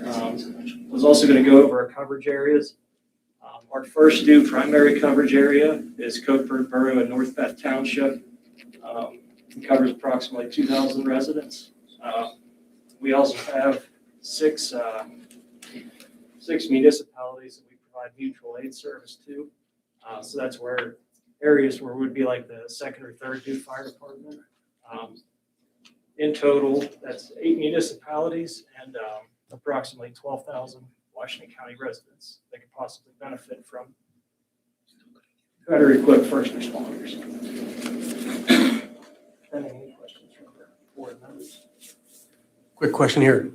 Is this a complete one-for-one swap, getting rid of all the old stuff and all new, and then bringing in all the new SCBA's? So our current packs are old enough that they don't want them. This would be swapping out all of our current old fleet, would be taken out of service, possibly utilized for training purposes. But this would, I have copies of the quotes if anybody wants them as well. That would be taking all the old packs out of the main service and have a new pack in each seat of the trucks. Do you still could use the old packs for practice and things like that then? Yes, sir, absolutely. They could still have some sort of utilization. Would the compressor be able to refill the old packs for you then? Yes, sir. The compressors come standard where they can fill it either 3,000 or the 4,500 PSI. Okay, thank you. And why the delay on delivery of equipment? It says June 1st. That's about 7 months. MSA, when they fulfill the orders, they do it on a commission. They wait until they have the order in place, and then they start assembling it to the requested specifications. Thank you very much. Thank you very much. Appreciate it. Okay, Donora Borough. Project name is Borough of Donora Rescue Boat Launch.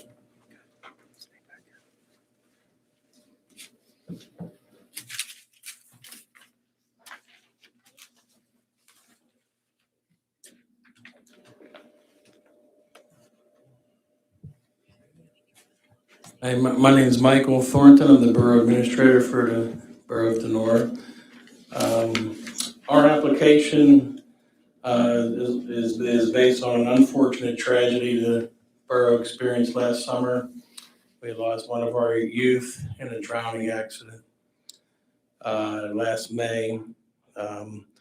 We have our river rescue team as part of our volunteer fire department, and we have a boat and access. The issue was we were able to use the Donora area to get to the river. However, if it had rained a day or two prior to that, we would not have had any access to the river to respond to the emergency. And if we don't, the only opportunity otherwise on the river is to have to go up onto the bridge, cross the river, go into Menneson and have access that side. And that's going to have approximately a 20 to 25 minute delay in any rescue we attempt. We're the only rescue team in the area for our Mon River. and we can service other communities as well for the same opportunities. Our project's based on putting in and establishing a ramp for boat rescue for our fire rescue team there. Our request is for $400,000, and we are putting the remainder of the $28,000 plus out of our accounts as a down payment for the project. We saved some for that. As far as the details of what we're putting in there, I'll leave that to our architect, Ken Kulak. Yeah, thank you. The project entails an area, again, where they do launch, or they have the possibility of launching. And like Mr. Thornton said, if there's rain down there in the area, there's no way because of the mud. The river has recessed there too since they dropped the pool 3 feet. And so the shoreline's even longer and the mud and settlement is still a problem, even on a good day, because of the access. So what we plan on doing is actually, there's a roadway down there now that can get you down there. Senator Bartolotto was with me down there. It's a path. We're gonna make a fast transition roadway of asphalt paving and then a concrete apron that will take you to launch into the water and a pier to tie off on, like a piling to tie off on. And have it lit for nighttime rescue as well.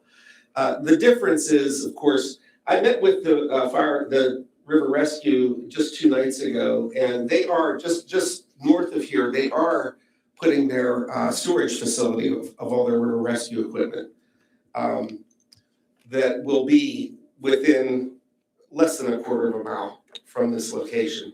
It's going to really cut the time for a boat launch. It would take between 20 and 30 minutes to get to Menneson and launch right now. I don't know if you're familiar with Denora. Denora, with the industrial development park where the old mill was, it's a high wall, and it's a high wall of fly ash that makes it very difficult to create any boat launch area. This is really the only one in the area of town that gets you directly access to the shoreline. So it's convenient, and it's actually a really good spot for them, especially now with their facility that they're storing these just north. So it's going to make a big difference in impact for rescue in the whole region. And I'll tell you this story, unfortunately, my boat was the boat that the skier hit 2 summers ago in West Brownsville. They were able to get a boat up there. It's critical how fast they could maneuver up the river. They were able to get a boat up there within 25 minutes from Monongahela through the locks into my boat. So that goes to show you how critical it is for these boats to have access and to launch.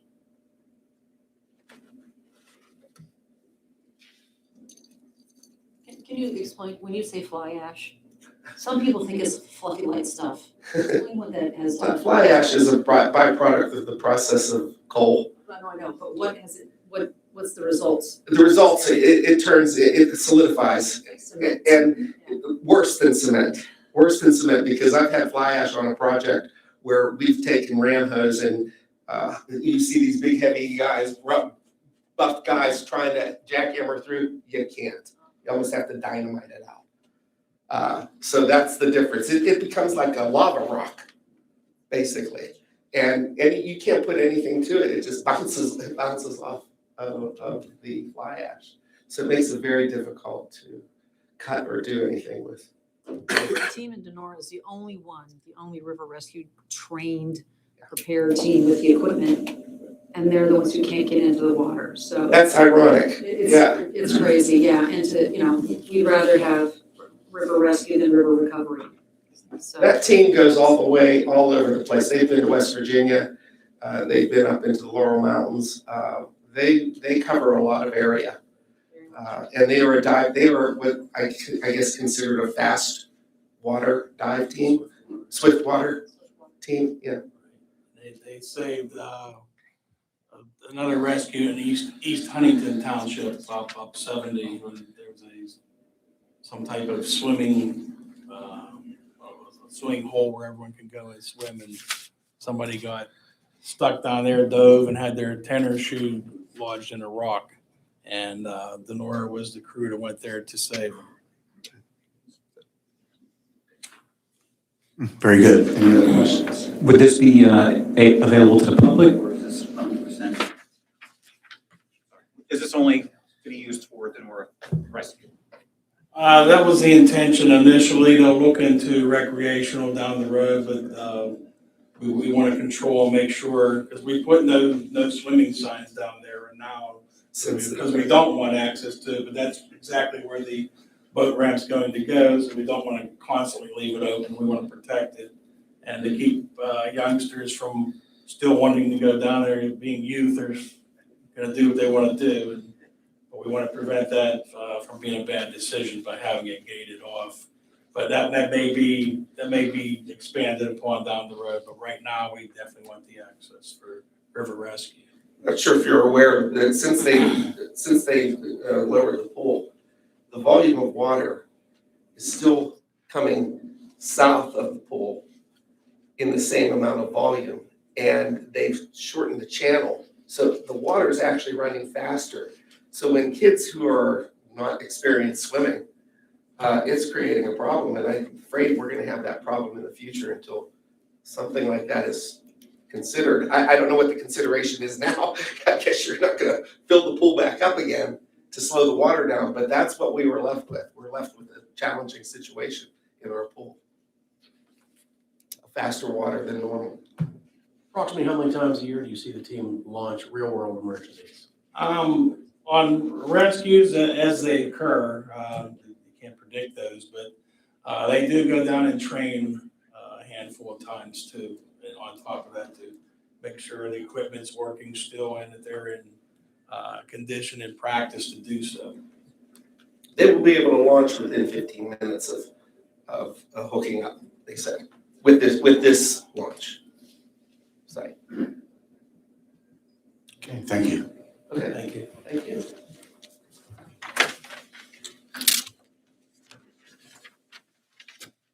Okay, South Strabane Fire Department. Critical stormwater infrastructure repair. Afternoon, everyone. All right, my name's Jordan Kramer. I'm the Chief of Fire and Emergency Services for South Strabane Township. I'm here representing the volunteer fire department, which owns station number 2 on Oak Spring Road. So this is our primary station that staffs 24/7, 365. It's where most of our responses come out of. The department itself protects or responds to about 1,500 emergencies each year. We protect the north and south junctions of 79 and 70. We spend a lot of our time on the interstates with vehicle accidents. For most people that are traveling to Washington County, that is normally their access in one way or another. This project entails the replacements, partial replacements and then lining of a 72-inch pipe that runs the entirety of that property off of Oak Spring Road.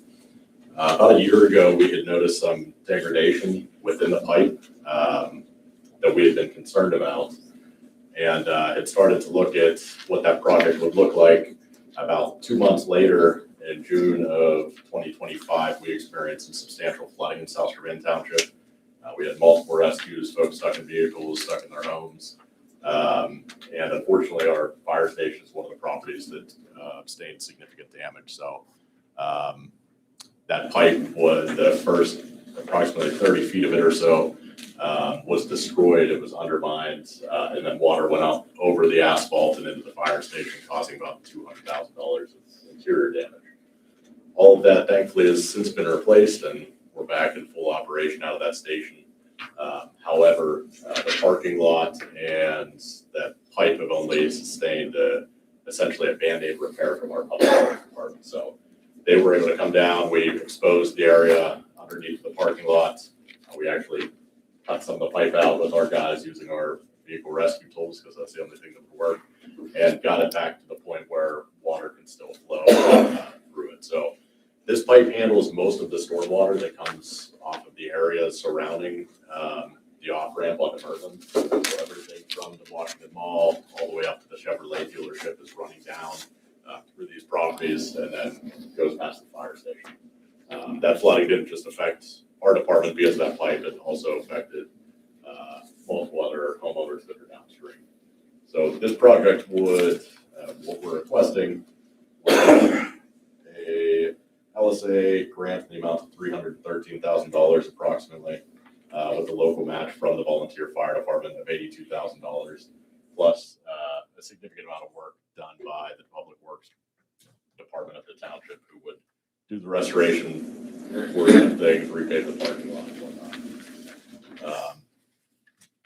Just to go into a little bit of the need, the cost of this project equates for about double what the volunteer fire department raises in a given year, plus the fact that we lost about $45,000 in revenue this past year due to the fact that we were unable to use the station. Our volunteers still run a weekly bingo that brings in a decent amount of funding.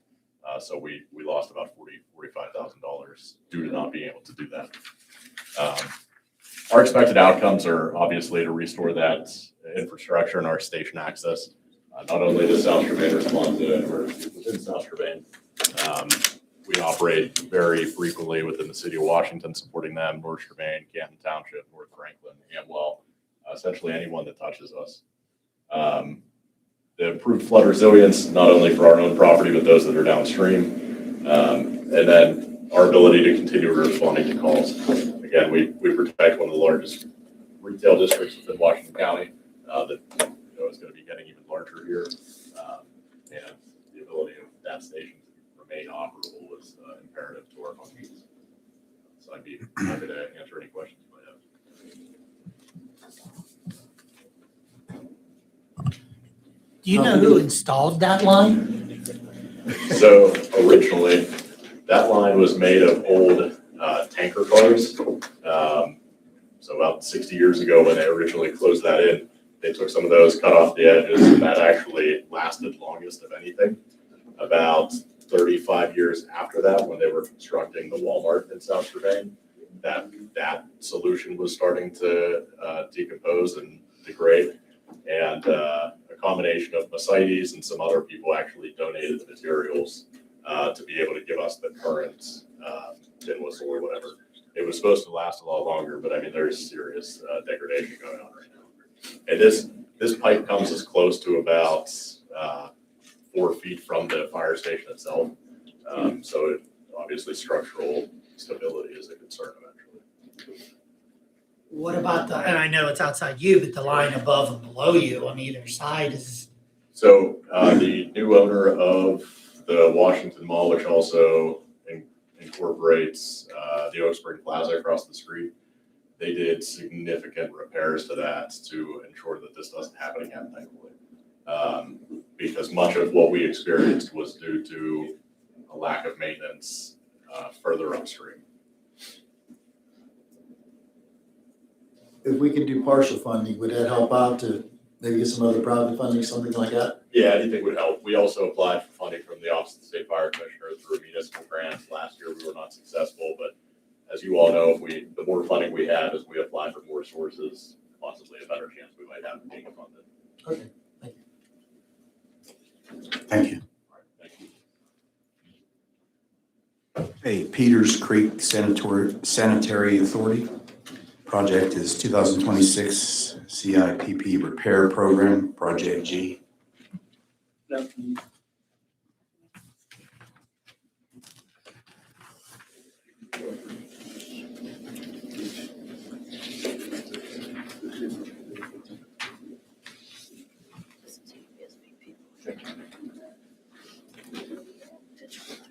afternoon. My name is Rick Kovach, Peters Creek Sanitary Authority Manager. And it's Eric Fritz, our Senior Project Engineer from Lennon Smith Solar Engineering, our consulting engineer for Peters Creek Sanitary. He's passing out information that we're applying for an LSA grant for the 2026 Cure to Replace Pipe Repair Program, Project G. Peters Creek Sanitary is an independent multi-municipal authority located in Finleyville Borough. We serve Finleyville Borough, parts of Nottingham Township, Peters Township, Union Township, small portion of North Strabane. We currently have 4,682 customers and 5,237 equivalent dwelling units. The original pipe was put in, and the system was put in the 70s, And it was all, if you're familiar with the old clay pipe, it was vegetable clay pipe. So there's a lot of infiltration that goes through that clay pipe, and that's the idea of this cure in place project, to limit that infiltration and everything. Since 2005, we've been in a corrective action plan with the DEP, and they require us to reduce peak wet weather flows, and this is one of the ways that we do that. Also, since 2012, we've had an approved Act 537 plan, and basically that characterizes the system and includes project to reduce wet weather flows, and again, that's why we want to do this project.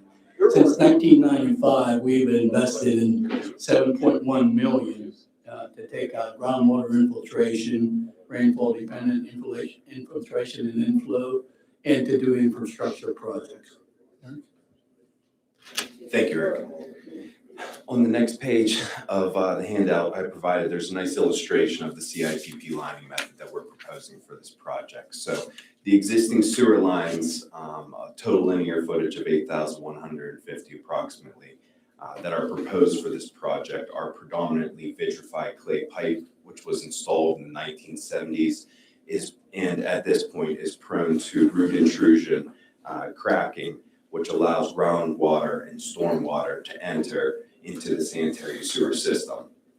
So this year, PCSA is proposing a CCTV and CIPP lining rehabilitation project in Nottingham and Union Township, wherein those existing sewer lines will be televised and cleaned, which first removes debris buildup and root intrusion into the existing system.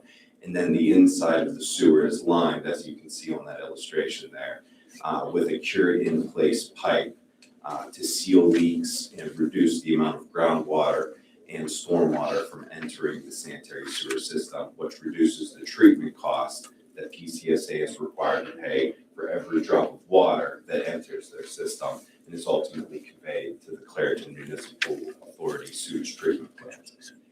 This also provides additional capacity to ensure that future developments can tie into the PCSA sanitary sewer system. And it should be noted that the CIPP lining method is considerably less expensive than digging up and replacing damaged sewer lines. Thank you, Eric. Many of you may know or not, but we don't have our own plant or customer flow goes down to Clairton Municipal Authority. Currently, they charge $2 per 1,000 gallons of flow. And again, as Eric said, that counts not only what the customers use, but groundwater infiltration, rainfall infiltration, inflow. So we pay for every drop of water that goes through the meter. In 26, they're raising the rate to approximately $3 per 1,000 gallons. And you can see that we actually on our flyer here, they were required to upgrade a plant from DEP. They started that process, and we pay 26.13% of the $40 million bond. So it equates to close to $800,000 a year. Now they're going with a project, phase 2 project to get that plant, and they just actually turned it on live. But we're paying 26.13% of that cost too, because they need an additional $33 million. So that equates to $419,000 plus dollars. So considerably, we're paying approximately $1.2 million just for debt, not counting treatment charge. We're proposing in the 26 budget about 600 million gallon, and we'll pay 1.8. So that's a total of like $3 million.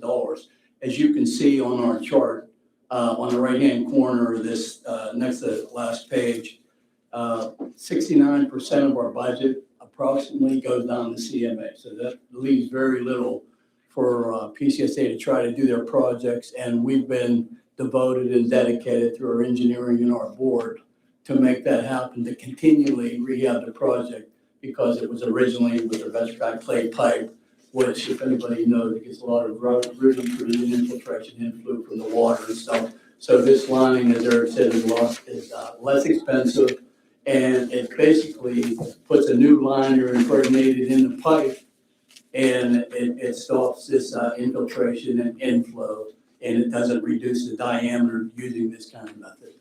Thank you. Questions? Yes, how long, What's the life expectancy of that CIPP, just out of curiosity? Once you put that in there, how long does it last? Eric? The life would be estimated the same life of the virgin pipe, so 50+ years.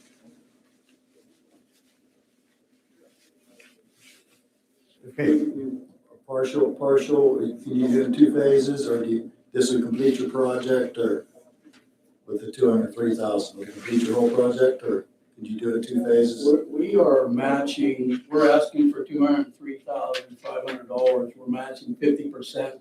We have that money dedicated to this project. So we'd just like to do the whole project at that time and everything. We're actually giving 50%, asking for 50% of the project. And of course, we take partial funding, but we do want to do it and schedule it and get it done. It's very important because it reduces treatment costs to CMA. Like Eric says, we pay for every drop of water, and reducing treatment costs reduces cost to customers. Okay, this would complete your whole project, is what I'm asking. Pardon me? It would complete your whole project. It would complete that whole project, yes, sir. Okay, thank you. Thank you very much. Thank you. Okay, next we have Guardian Angels Medical Services, Service Dogs, Inc. Project name is Pathways to Healing and Rehabilitation Center, Pavilion Construction.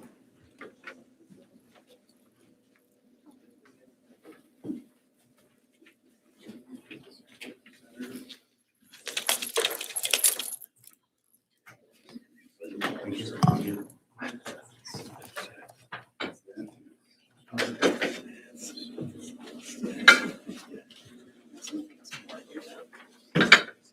Good afternoon. I'm Carol Borden, CEO for Guardian Angels, and this is Trevor, one of our representative service dogs. We're here today to talk to you a little bit about who we are and what we're doing. For those of you who are not familiar with us, we're going into our 16th year. We started down in Florida. That is our base. But because of the need, particularly in this area, we are opening a premier campus here in southwestern Pennsylvania, which we're super excited about. So we've taken a piece of property that was strip mined at one time. We're restoring it. We've already done quite a bit of work out there on it currently. In the spring, we are planning to begin our infrastructure, and the pavilion that we have asked for the grant for will begin at the end of that work, which should be at the end of the summer. And so we are looking for a $290,000 donation. It will be the first building to go up and be active. This building is going to not only be a place for disabled individuals to come to and their families for practicing, working, education, training, but also counseling. We also have mental health counseling that we add for these folks. So it's not just the dogs, it's supportive therapy as well. But the campus is intended to eventually be set up to train the service dogs. We just have added services. And that's where the pavilion comes into play. It will also serve to function for the community and surrounding areas for other events, including fundraisers for our organization or any other types of events that will be going on, as well as an area for us to begin our training before the campus is even completed. So, did you have a question, sir? All right, that's fine. So the pavilion is a 40 by 66. It will be facilitated to hopefully be all weather. I'm not sure about that. I'm from Florida. So we're getting a taste of that. But that is our plan. And so I'm open to questions. I did give you some information there. And of course, we have our rendering from our architects, what that should look like. And the bit of water you see there is not quite that pretty, but we have restored the pond there. It was originally a pond that was required when they were strip mining, and it was about to implode on itself. And certainly a beautiful feature in restoring the land, so we've already done work on that. So questions? Oh, sure. Jack, if you don't mind, can you just review, the LSA approved a grant for guardian angels a few years ago. I don't recall exactly which year it was, but could you just review what has been done in the past? I'm curious as to an update on just where the whole project is as a whole. Thank you for what you did several years ago. $237,000 was utilized for a perimeter fence and remaining fence that needs to be done. I'm going to give it to Carol as to how far we are, which is really significant in comparison to where we were a couple of years ago. So the fencing, we were only able to do the perimeter fencing at this time because we are anticipating big trucks coming in to do a lot of work. And we didn't want to damage any of the fencing by putting it all in place currently. And so we do have some of that money still that we're sitting on that will be utilized once they finish with the big truck, doing that infrastructure and so forth. Then we will utilize the remaining balance of that donation so that we can finish the fencing. And if I could add, significant work has been done in terms of the construction and the plans for the construction work. We've spent several $1 million for that aspect of the campus. The other thing I wanted to mention is, as you know, we really address helping veterans. 90% of the dogs go to veterans, and the veteran on that piece of literature I provided was going to commit suicide. He lives locally. He lives 10 miles from where we are right here. And he received a dog from Guardian Angels Medical Service Dog several years ago. He's doing great. He is one of our best advocates. I can't say enough about Guardian Angels Medical Service Dogs. Carol Borden is the finest trainer in America when it comes to dogs. This morning and this week, she's been out at SCI Mercer teaching prisoners who are about to be released how to train dogs. Senator Bartolotta is aware of that. And I can't say enough about the importance of this nonprofit organization to help veterans, especially related to suicide. The suicide rate for veterans is twice that of the general population.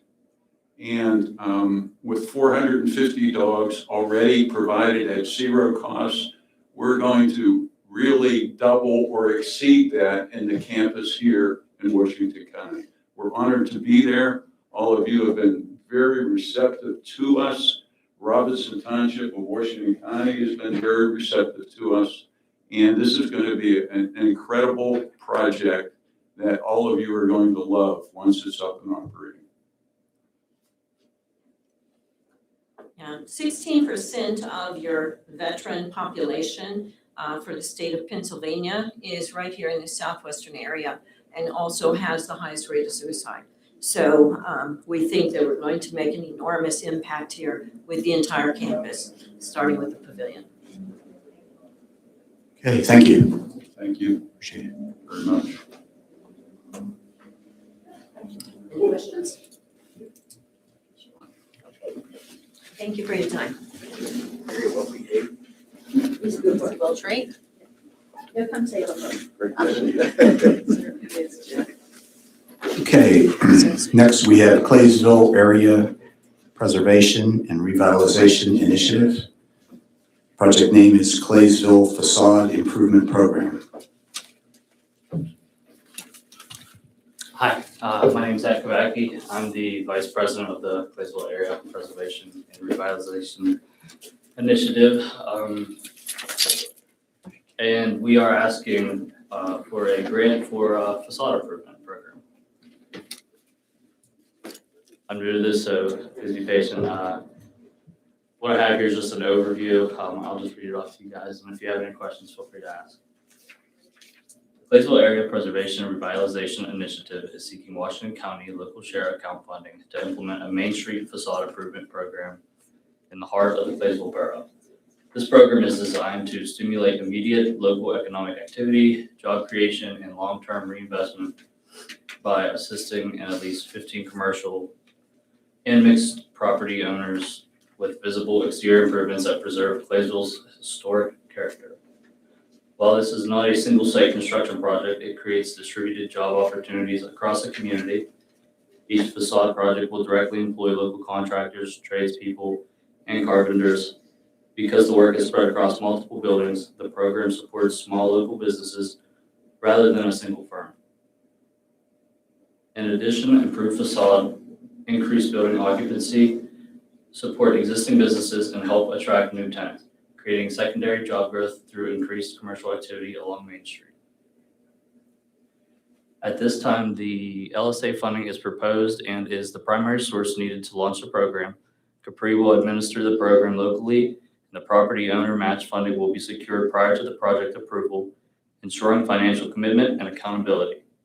Upon award notification, Capri will finalize program guidelines within 30 days, open applications within 60 days, and begin approvals and construction within 90 days. By investing in Claysville's historic Main Street, this program delivers visible and measurable results, supporting local jobs and encouraging private reinvestment and creating a welcoming downtown environment that reflects both our heritage and our future. Thank you. Questions? Thank you very much. Yes, thank you.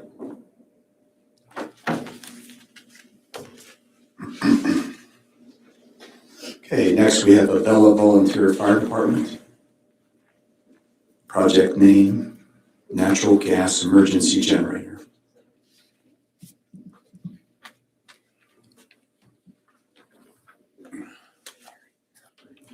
My name's Ed Powers. I'm a 42-year member of the Bell Fire Department, firefighter and paramedic. I'm also the emergency management coordinator and the township supervisor for Independence Township.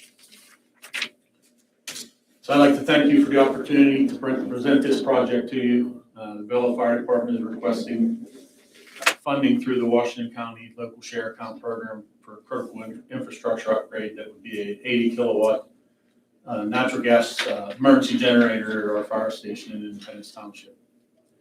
Our fire department serves over 3,000 residents in Independence and Cross Creek Township and its surrounding communities. During emergencies and severe weather events, uninterrupted power is essential for life-saving operations, communications, and community safety. This project will purchase and install the natural gas generator capable of full support of our fire station operations. This includes professional installation, the automatic transfer switch, hooking up the gas lines, testing, and making sure that it's operationally ready. Why this project matters, power outages can cripple emergency response, but in this generator, by ensuring continuous power, will make sure that we maintain readiness for 24/7 for fire and rescue operations. This past April, we had a 6-day power outage with the storms that have been coming through. You know that over the last couple of years, we've seen changing weather patterns and we've seen multiple tornadoes that have hit Washington County. So this generator is going to make sure that we maintain our operations. Our fire department social hall is also the emergency operations center for the township in times of emergency. During that event, we'd lost some revenue due to having to cancel fundraising events. This generator will power the full social hall, so we wouldn't have to have that happen in the future. And we rely on fundraising for about 50% of our operating budget. Our social hall is also a heating and cooling center for the community, and it's a shelter in times of disaster for displaced community members. This is going to provide extra power also for if we were to have a severe disaster where we had to have shower trailers, restroom trailers, all that, we could have a box put in there where we could run power to power all that in addition to power in the fire station. Well, probably one of the most significant things with the fire outages is currently, we have 12-foot by 12-foot doors. We have to get a ladder out, pull the handle, and then these doors are all insulated, so it takes 3 men and a boy to push them up with a 12-foot 2x4, doing this all in the dark. So you're also at risk of personal injury in addition to extending response times because you're spending 6 or 7 minutes trying to get a door open. And if it's a structure fire or a cardiac arrest, every second counts.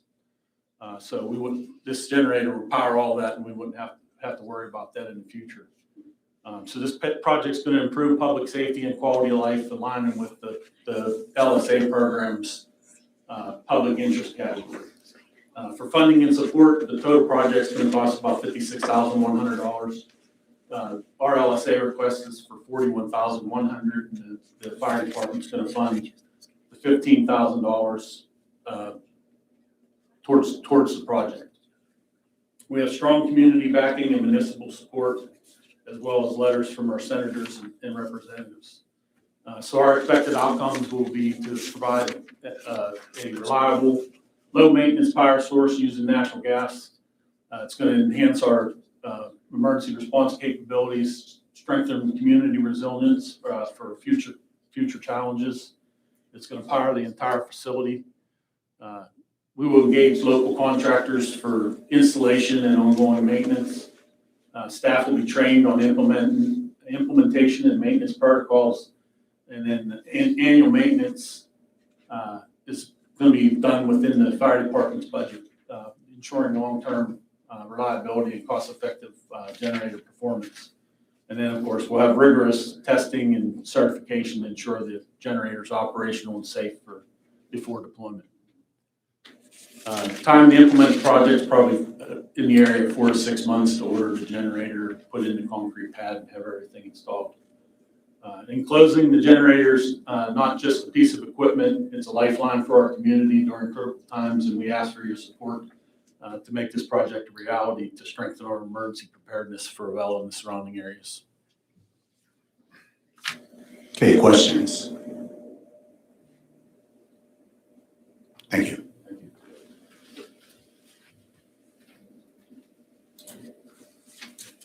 Okay, next we have Dongle Township Water and Sewer Authority. Project name is Grinder Pump Replacement, Phase 1, Spare Lift Station Pumps, Spare WWTP Blower and Motor. No, it isn't.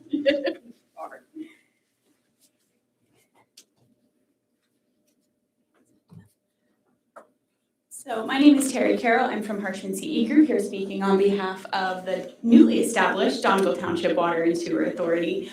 So as one of their first moves here as their own authority, very exciting, is to apply for some county LSA funds to assist them with procuring several key pieces that they need to bring their sewer system up to a place of being able to be proactive should something happen.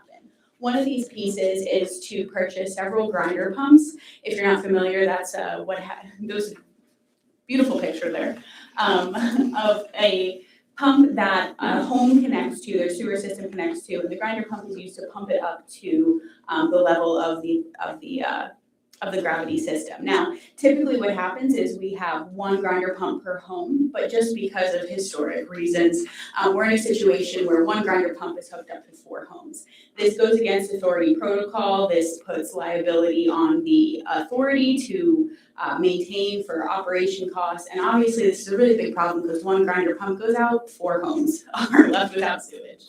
So this will enable the authority to install 4 separate grinder pumps, bring the homes in question up to authority standards and best general practice standards, Additionally, this project seeks to purchase backup blowers and pumps for the wastewater treatment plant. It is absolutely standard protocol to have these backup pumps. They take months to come in should something happen. And if this goes down, there are a significant number of homes that are without sewer service. So basically, their first move as the new authority is to make sure everything is up to snuff, get the homes that are not in general authority compliance into compliance, and make sure that we have enough backup systems in place so that there is uninterrupted service for the over 1,000 residents that are within the sewage distribution system. Is the grinder pump, is it on the property of the homeowner? Is it outside the house or is it along the road? So currently it's in the township right of way. It's like a single grinder pump in the township right of way. What will happen ideally, and this is pretty standard across sewer authorities and the rest of the system, is the grinder pump will go in the right of way in the individual yards of the homeowners, and it will then be turned over to them for operation and maintenance, which again is standard. It's very rare for the authority to own and operate the grinder pumps. So the catch basin, there's a catch basin, that pump is in the catch basin on the property, the homeowner's property. Yes, it will be, the new ones will be on each homeowner's property within the authority right of way. And so their personal sewage from their home goes into that grinder pump, it gets pumped up into the gravity system then. So when the house was built, these people knew they didn't have sewage, so they put a grinder system in. Is that correct? It's on their property. So currently what happened when the sewer authority was established and the sewer lines went through, instead, what would have been protocol was the sewer system goes through, each home gets a grinder pump, and that grinder pump pumps the individual home sewage up to the gravity system where it gets taken care of by the authority. For whatever reason, when this system was put in, they put one grinder pump for 4 homes, which is really not good practice at all for a variety of reasons. Yeah. And it's owned and operated by the sewer authority now, but the idea is to give everybody their own, which should have happened in the first place, that they can own, operate, and maintain, and that cost and liability is no longer on the authority. How many of those will the ask purchase? So this ask will purchase 4 of those pumps, which will be installed on the individual residences' properties, or in that right of way again. And additionally, the ask is requesting funds for the backup mower blowers for the wastewater treatment plant. You mentioned it was a new authority. How long has that set up with the one pump for the 4 homes been operating? So it used to be Donegal Township previously owned and operated the water and sewer system, and just this year, the authority was broken out into be its own. So the authority just took over, but the system has been in place for 20 years or plus. Yeah. So that one pump that's there is not one you'd want to reuse and only put in 3. Heck no. Okay, any other questions? Yeah. What would your priority be, A or B, if you had to make a choice? I believe the priority would be the backup blower and motors, because that is ultimately going to affect the most people should there be a failure. Yeah, suboptimal for 4 homes to be out of sewage should one grinder pump go, but that's a heck of a lot better than a couple hundred. Thank you. My question is aligned with the other funds essentially. So were the homeowners approached about contributing to this at all, or is this just townships going to do them a favor? Yeah, so again, it's not necessarily, it is standard practice when a sewer line goes through that the grinder pumps are purchased as part of the system going through and then it's turned over to the homeowner. Because that didn't happen, it isn't necessarily like, hey, now you just have to do this. It should have happened in the beginning where each individual, it was purchased by the sewer system going through and then it was turned over to them. Okay. Thank you so much. Do you have another one? I will be around for other ones, but I'm gonna turn the mic over. So the next project is Donegal Township. Donegal Township EMS Facility Project. Yes. My name is Eric Graham, I'm a Donovan Township Supervisor. Donovan Township is requesting funding from the local share account for an EMS building project. We're seeking $355,120 to remodel and expand an existing township building to establish a permanent ambulance garage and support facility. This project addresses a long-standing EMS service gap in a rural area that has historically lacked a local ambulance space. The goal is simple but critical: faster response times and reliable 24/7 emergency medical coverage for the residents. The project repurposes the township maintenance building at 727 Old National Road into a dedicated EMS facility. The location offers immediate access to Interstate 70, making it ideal for regional responses. Donald Township covers 42 square miles with about 2,400 residents, plus major transportation corridors, including Interstate 70 and its 29,000 vehicles daily. For years, EMS service was based out of Washington, which has a 10 to 20 mile response to Donald Township. In January of 25, the township partnered with AHN Ambulance Service to provide a dedicated 24/7 coverage for Donald Township. That service is currently operating out of a temporary fire department space, which is not sustainable long term. Without a dedicated facility, the township risks losing improved EMS coverage. The facility will support 2 full-time ambulance crews providing continuous coverage. It'll consist of 2 garage bays that are heated and cooled for the ambulances and for the equipment. It'll consist of bunk rooms, a living area, and a storage area for the equipment. This facility not only service or cover Donald Township, but also multiple surrounding municipalities and the Interstate 70 corridor, benefiting 10,000 residents. Research shows that reducing response times from over 10 minutes to under 6 minutes can improve cardiac arrest survivability by more than 30%. This project is expected to cut response times by 40 to 50%, delivering immediate, measurable public health benefits. This project will establish permanent local ambulance presence. It will improve survival rates and emergency outcomes. It will strengthen the regional mutual aid capacity. It will create and retain high-skilled EMS jobs. It's going to leverage an existing township asset to solve a critical public safety need. This is a high-impact, cost-effective investment that turns a former service desert into a reliable EMS hub.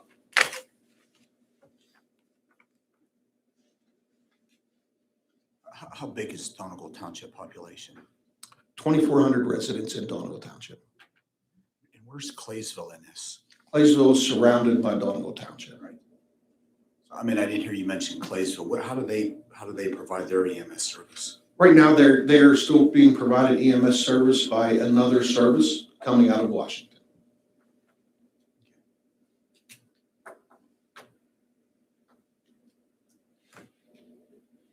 The reason I ask, it's the largest municipality on 40 from Washington to West Virginia. Population, Claysville. Yes. It's a borough of some size. It begs the question, why are you not using their service, or are you not combining the services? Since it's really, most of it's all 40. So in 2023, we sat down with representatives from Claysville and West Finley, East Finley Township, and Donegal Township. And we asked the ambulance service that was currently providing service then if they would, we asked for help. We needed help. The fire departments were not getting the turnout they needed during the day to run quick response units to medical emergencies. And we asked them to staff an ambulance in our area during the daylight hours. And they offered to do that for $60,000 a year. So at that time, we reached out to AHN and we asked them if they would be interested in providing this service in Donegal Township, and they said they would for no charge. We provided them a space to put a unit there and to house the unit temporarily until we can find them a permanent home. At this time, that happened in February of 25. They started providing service to Donegal Township. At this time, Claysville Borough still seeks their service from the other service coming out of Washington.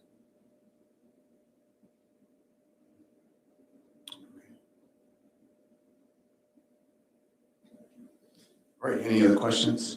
And with this project, there's not a match listed? There's not a match listed. The match would be the building as it currently sits to be renovated in the property that's there. Okay, thank you. Thank you. Okay, next is Burgettstown Borough, Burgettstown Community Park, Phase 2, Park Improvements.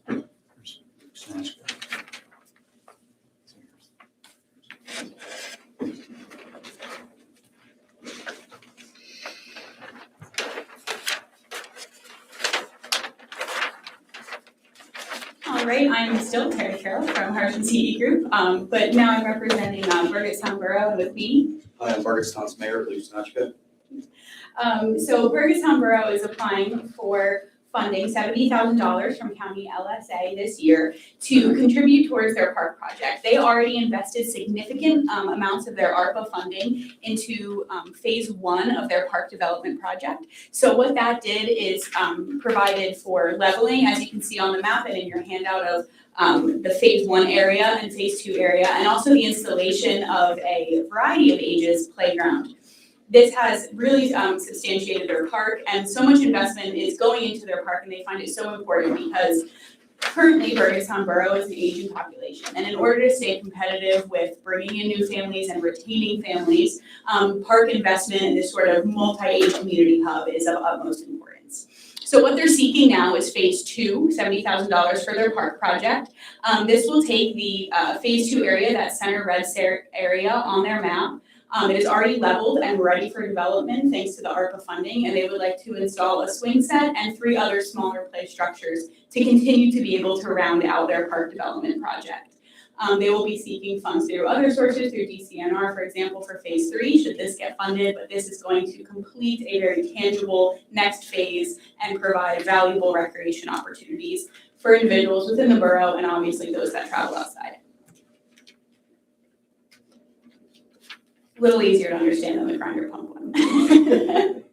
It says here no match, but it looks like you've already got some equipment and some other things there, so would that not qualify as? Yeah, because, Or yes. this is just for the equipment? The ask is just for the equipment? Yes, the ask is just for the equipment, but if you want to look at match in that way, generally I don't count match as something that's already been spent because that phase has been completed. But if we want to talk about it in that way, I think there's been over $200,000 or so of ARPA funds that have already gone into phase 1 of this and have already leveled that area, but that's already complete. So we're just asking for, it's ready to go. It just needs some money for the playground equipment itself. You've got people to install it and build it and all that good stuff. Okay, other questions? All right, thanks. Thank you so much. Okay, next is Independence Township, number 408 Bridge Replacement Project.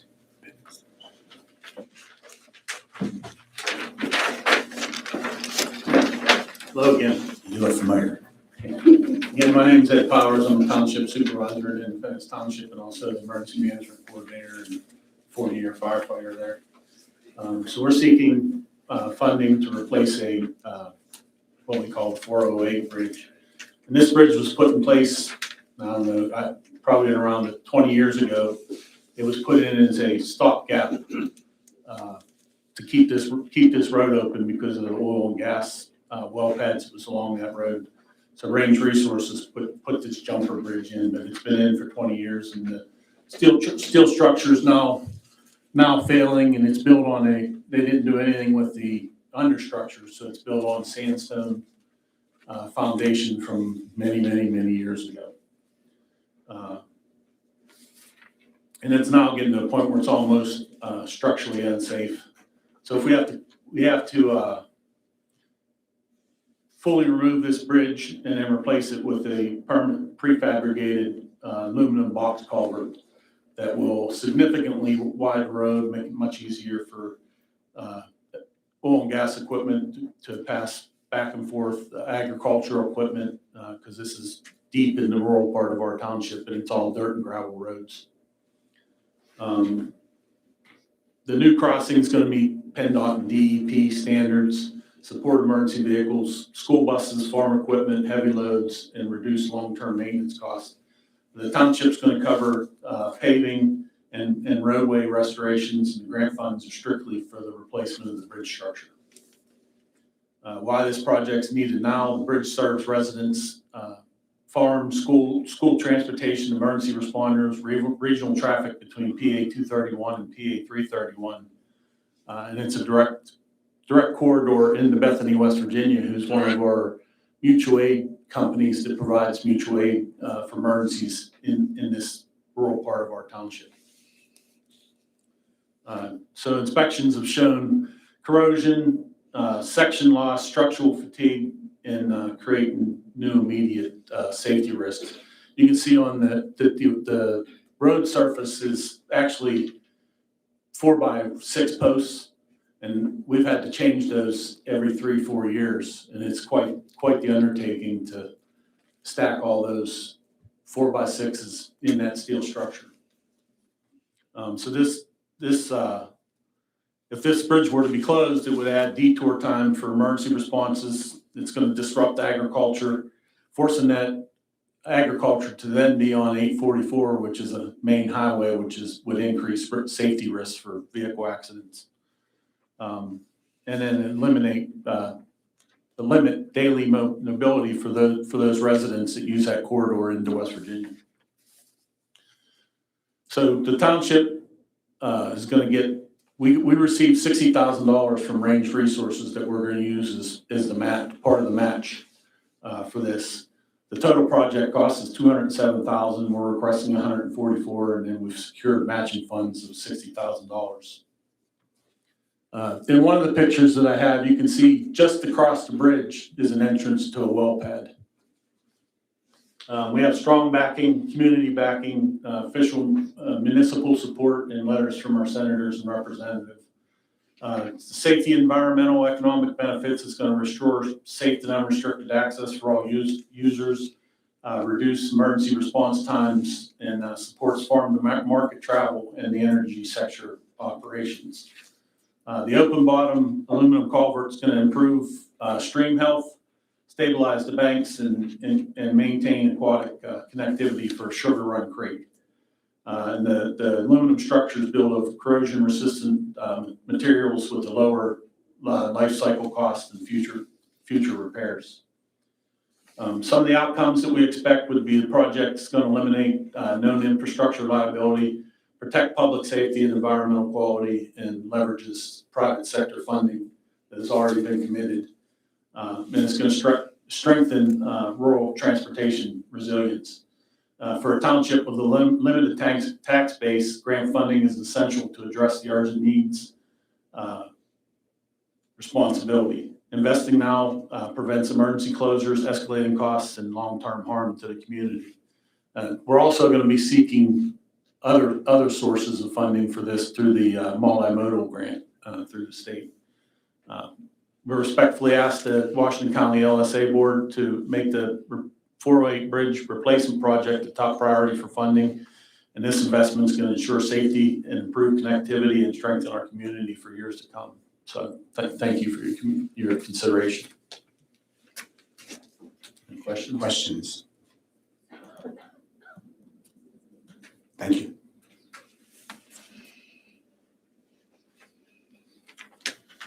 Okay, next is National Pike Trail Council, Phase 2 Tunnel Number 3 Stabilization and Rehabilitation Project.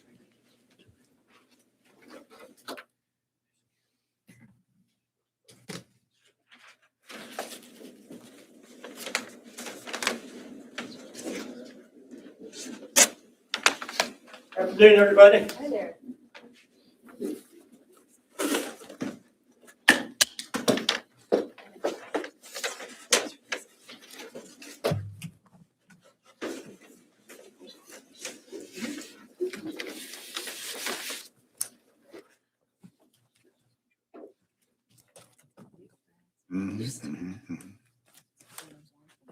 Yeah, absolutely. Good.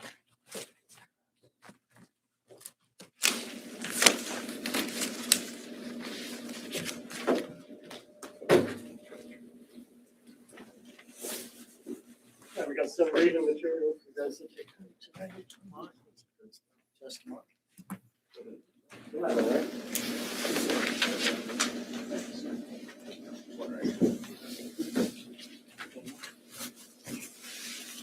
Everyone else get them? Extra copy. Oh, that's our script. Use track. Follow along.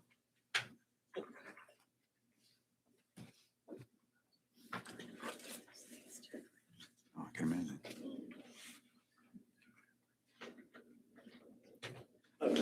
It's in the back. Congratulations, everyone. I'm generally used to talking from Senator Bartolotta was from behind a barricaded cockpit doors. So I referred to telling me seatbelt signs on. With that, afternoon, everybody. Good afternoon. We thank you for coming to us today. Who's ready for a walk? Yeah.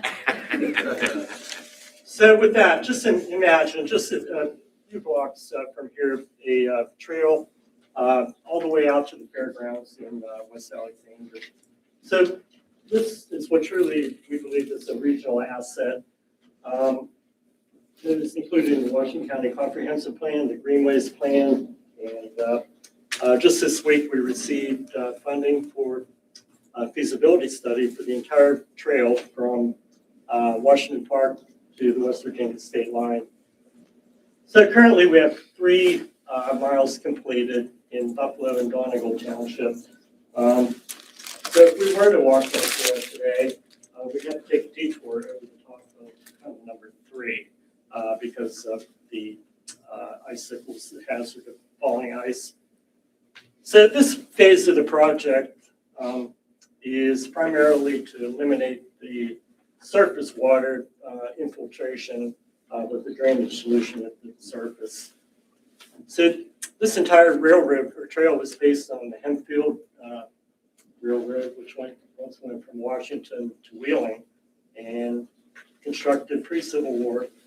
This tunnel is actually in amazingly good condition. We've had structural visual evaluation by civil engineers, and we also just did a LiDAR survey of the interior. So other than just a small section of the ceiling that needs repaired, and we're also advised to install a type of tension anchors to the faces similar to a mining style roof bolt. So that's our project. Thank you again for consideration. And again, it's really a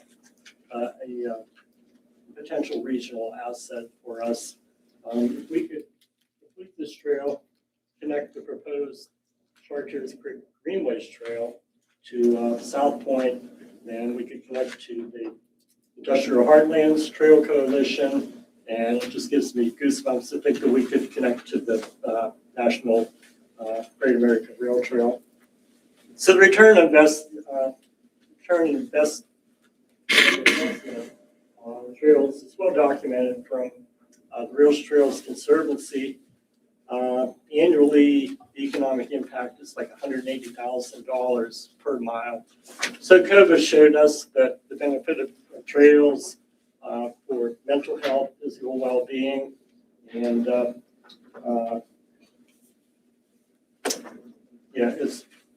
it's priceless, actually. So, and also trails have been proven to be a alternate emergency route. Anything else?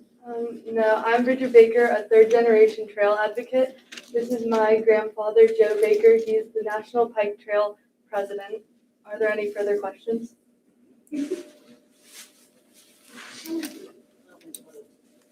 Sorry? How long has it been? We closed it just at the first cold snap, mid-December, I think. So, there's a couple of different possibilities. We could put doors on the tunnel, but that doesn't eliminate the problem. So the whole idea is to preserve it and stabilize it. It's not a glamorous project. I mean, we're talking about $100,000, almost a $200,000 ditch. But we're hoping that will be the ultimate solution. So what we've had to do is put safety barriers just over the one part of the ceiling where there's a danger of bricks falling. But other than that, the interior is really, I mean, they knew how to do it back then. What's the length? The total length of the Of the tunnel, 750 feet. 700 feet. So it's one of 6. Tunnel number 1 is in Wheeling, which has been totally restored with sidewalks and lights. Number 2 is owned by the county, which is currently closed. So the vision there is if we can get the stakeholders of Tunnel Ridge Coal, TC Energy, and the county to combine together, this is kind of a mutualistic relationship. And the county doesn't want to invest in it unless we can guarantee the right of way. But I think all the stakeholders are willing to look into the feasibility study there, and then the great potential is connecting with the fairgrounds, right? But either way, in West LA, the Planning Commission has said that we could have a possible trailhead on this side of the tunnel, in a historic center with or without the tunnel being open. Okay, any other questions? Okay, thank you. Okay, thank you.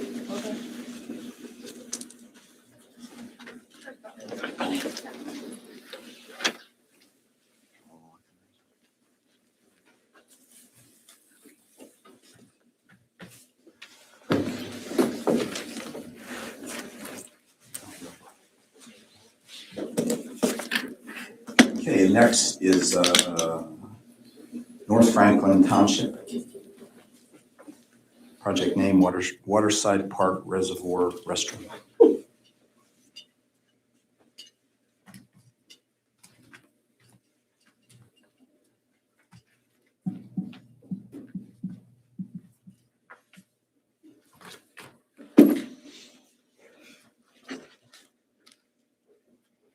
Good afternoon. My name is Erin Dinch. I'm here representing North Franklin Township. For those of you who aren't familiar, North Franklin is developing a 90-acre accessible nature park. And we are located very near what was Washington Crown Center. It's recently been bought out and it's Franklin Crossroads Park now. But it's sort of a different type of park from a normal city park. It feels more like a state park because we have the reservoirs there and we have a path that goes down through the woods about a mile to Route 18. Right now it's just mowed and kind of cleared, but we're working on turning that into an accessible pathway. So far in the park, we have developed our municipal building has a community room. We have taken the old water filtration plant and renovated that into an event center.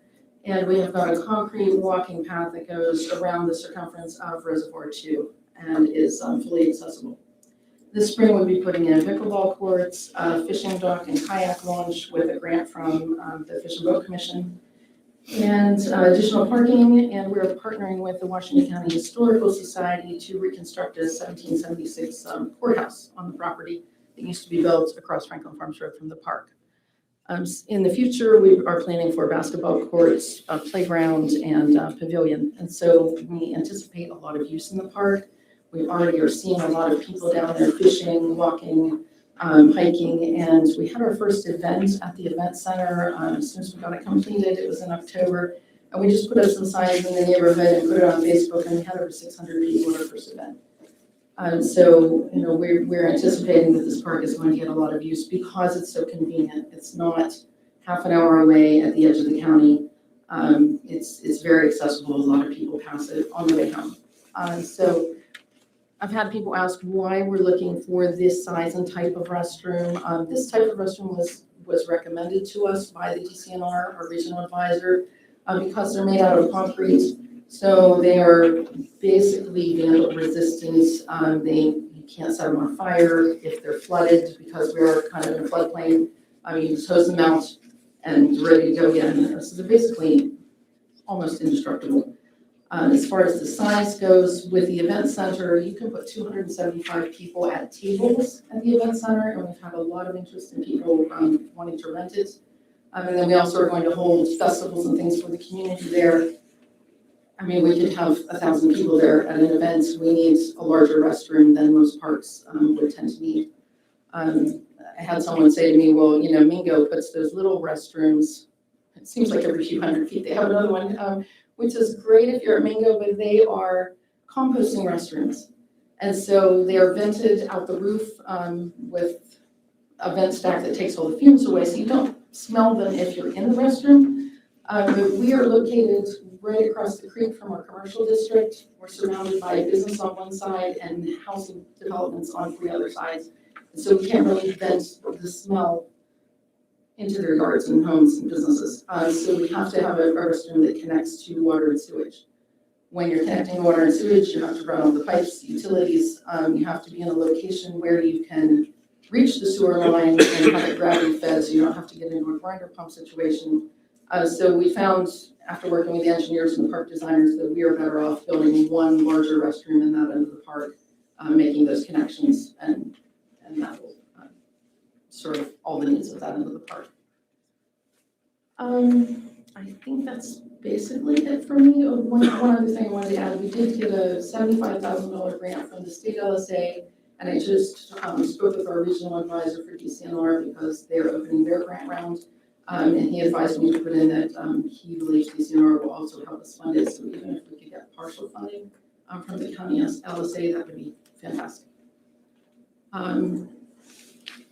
Any other questions for me? Any questions? All right, thank you. Okay, thank you. I appreciate your time.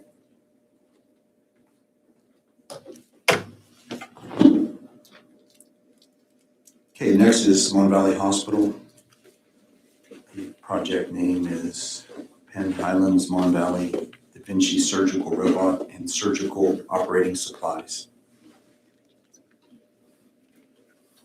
Good afternoon, everyone, and thank you for having us. I'm Ryan Pasternak with Penn Highlands Mon Valley, and I brought our surgical director, Dr. Clarence Lynn, with me as well. As mentioned, our project this year is the Da Vinci Surgical Robot and Operating Supplies, which is an extremely, extremely important piece of equipment that we're striving to get at our hospital. We are actually the last hospital in the region that doesn't have this type of technology and this type of equipment at our facility, and due to that, we're seeing patients have to be, routed elsewhere, sometimes out of the county, that unfortunately, because we don't have the equipment that we need. And so I wanted to bring Dr. Lynn with me as well so that he can discuss to you all things that he sees on the daily basis that would be improved, and that this piece of equipment would really help us. So yes, I'm Dr. Clarence Lynn. I'm a general surgeon employed at Penn Highlands at Mon Valley. I also cover Penn Highlands Connellsville as well. I've been a physician now for 16 years, practicing surgery for about 8 years. So if you do the math, you can tell how long a physician trains to be a surgeon, a specialist. I have 3 points basically. First point, I'm passionate about technology. I'm passionate about the use of technology to improve and advance surgical care, providing more kind, thoughtful, efficient care for my patients. Point number 2, I'm really grateful to be a surgeon here in this community. My patients here are some of the most grateful, the most trusting, and I honor that trust. So, when a patient sees me and expects me as an expert to provide the most advanced techniques in care, I want to be able to honor that. And so I found the robotic technology as a great tool to really bring advanced, kind and thoughtful, efficient care for my patients. Point number 3 is, yes, we are losing patients to other institutions. 3 key areas, specialties, urology, gynecology, particularly oncologic gynecology, and thoracic surgery. So we do have staff urologists. However, any prostate cancer that gets diagnosed at Mon Valley Hospital gets taken to St. Clair to be done as a robotic prostatectomy. We do have an established, well-established gynecologist. However, oncologic gynecology we lose to McGee. And then thoracic surgery, we do not have a thoracic surgeon. And so even though we have an excellent cancer center at Long Valley Hospital, prostate cancer, gynonc, and lung cancer, we can't provide the full services because we don't have a thoracic surgeon.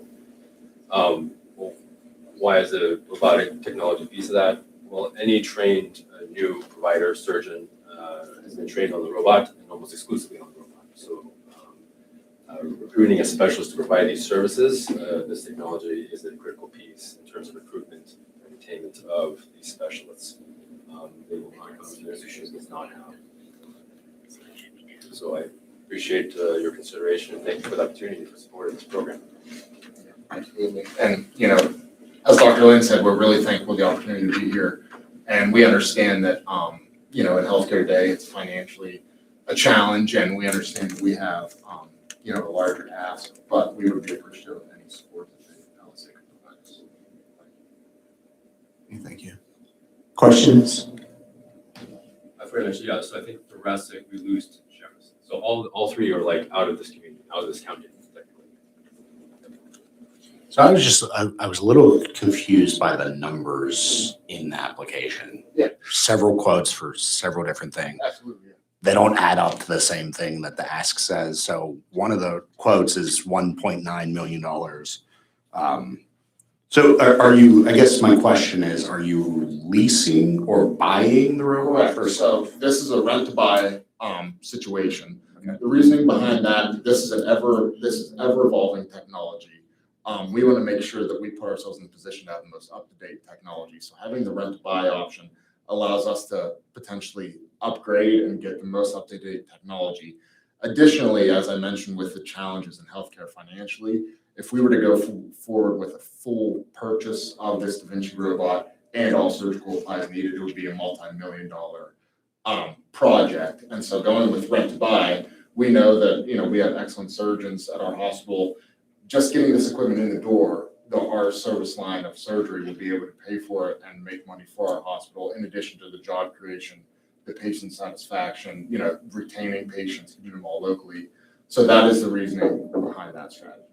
Okay, I can kind of speak also to that a little bit and just really make it clear that there is nothing devious about the numbers. They're all different because of the fact that the technology is one company, Intuitive Surgical.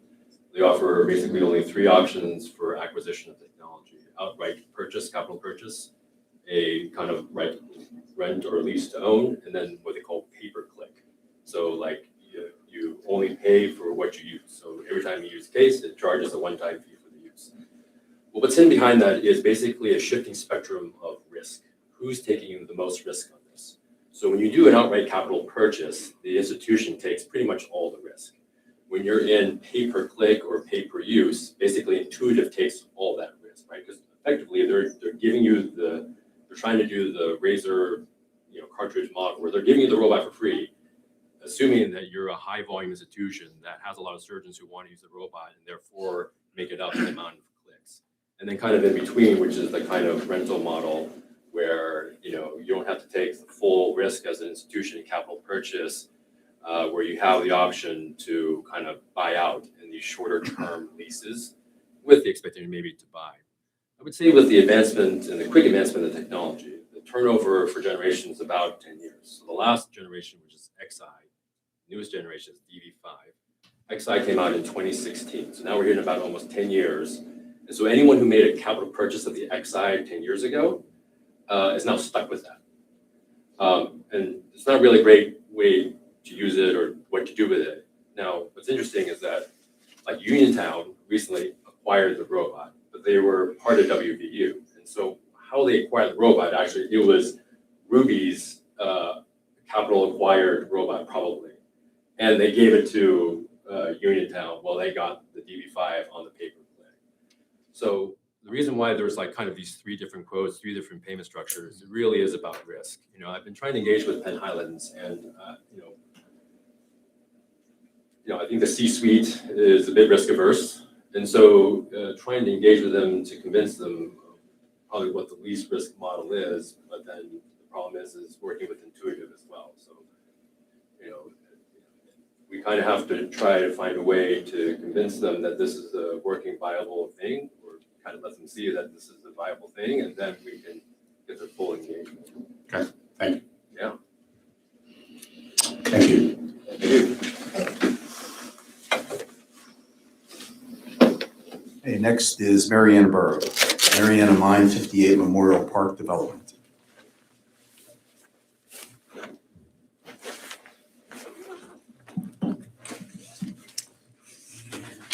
I think he's on his way, Mark.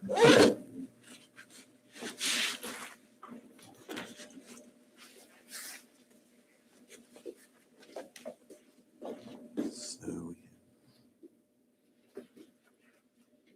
Mariana Volunteer Fire, probably the same. He's okay. actually. I'm gonna do the You're doing, okay, you ready? Sure. Okay. If you'd like to wait, that's no problem. Is anyone coming with you? Well, here, I think Mariana? Oh, okay. I can turn I'll it. come up with my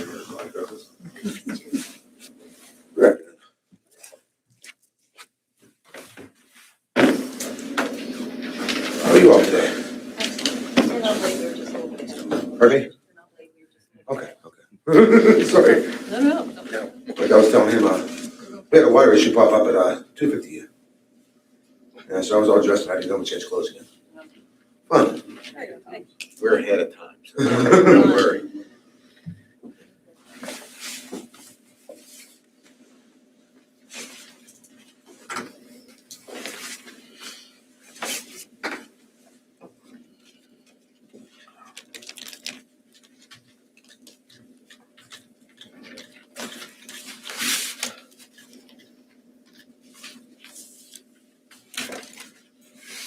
Are you guys doing the presentation first this year, or? Yes, so we're ready when you are. Yeah. Go ahead.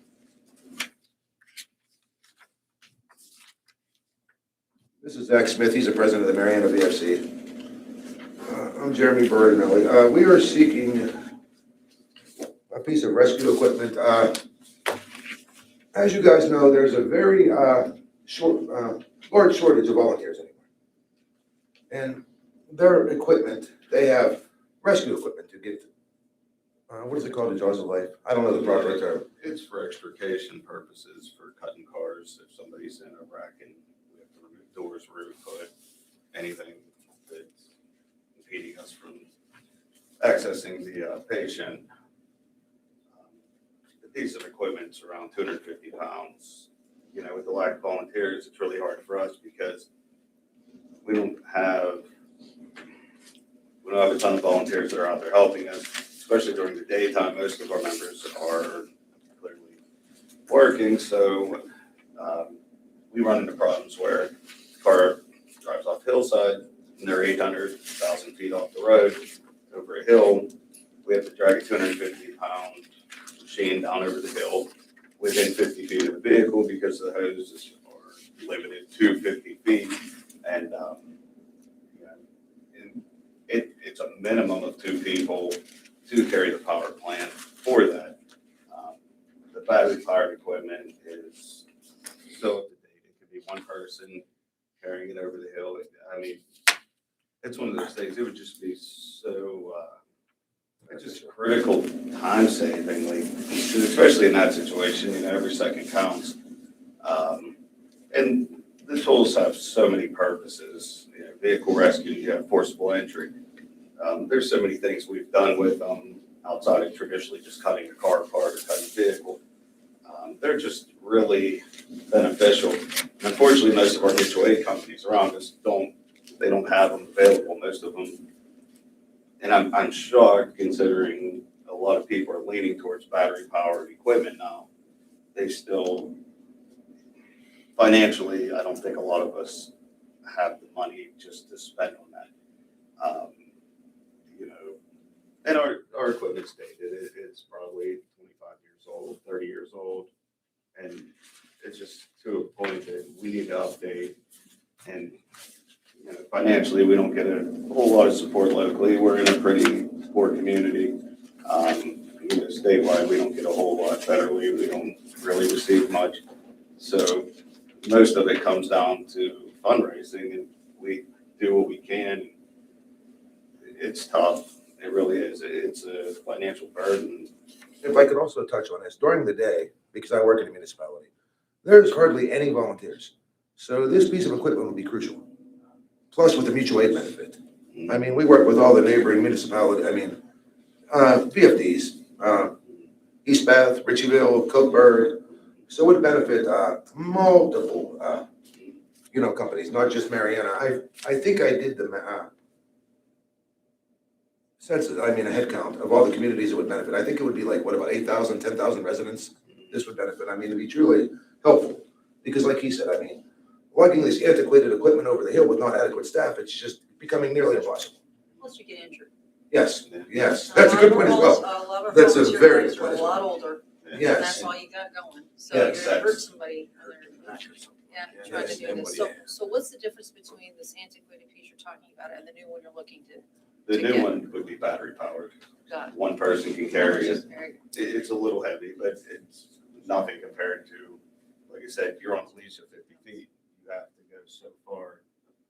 Yeah, the only way they need a generator or two people, there's only so much hose you got. So if you're far over the embankment or something, what do? You have to go get more hose, and it's just, that's literally the difference between life and death at times. Is this hydraulically operated also? Yeah. And to your point, the ones that are available during the day, the majority of them are retired. Yes. So I don't expect somebody that's 65, 70 years old to carry this equipment everywhere. So, yeah, that's. So with this one piece of equipment, you could facilitate a lot of different rescue operations, not just vehicles, but again, like you said, entrapments and things. You gotta get into a door of a house that's on fire or whatever, right? We have used them to open doors. Yeah. A lot of forcible entry. State police have requested for us to come up before and open doors to a house because they couldn't get in. And, it was a tight spot, and luckily our equipment did it.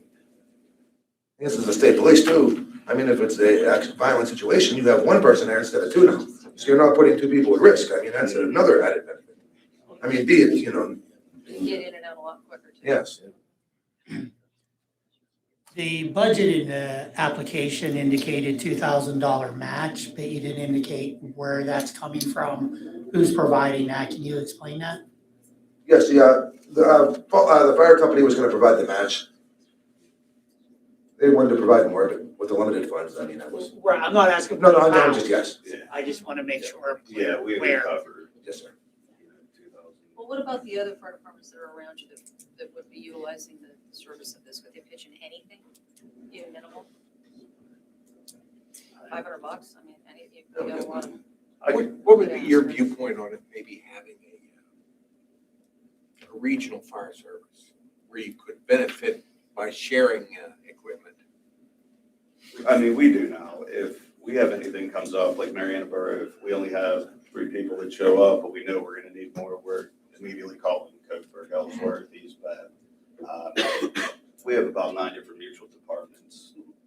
And we all work well together, so, and usually and even if everybody shows up with 3 people, that manpower goes a long way. There was 360,000 volunteer firefighters in Pennsylvania in 1976. Right now, there's 30,000. It's just insane how much the numbers have dropped. It's that, it is. And the younger generation that we want and need, they're not into it. Question for you on parts and pieces. So you're asking for, when I look at this invoice or cost estimates, spreader, a cutter, the ram, and they're all, roughly the same price. Is there one of those parts that are more important to you, the cutters, or is there something that if you had to, break that down into smaller chunks of money? The spreader would probably be ideal, if anything. They're all independent. They all have their, pros and cons. But the spreaders and cutters are usually ideal. The ram's not always needed, but if we had access to it, there's times we could use it.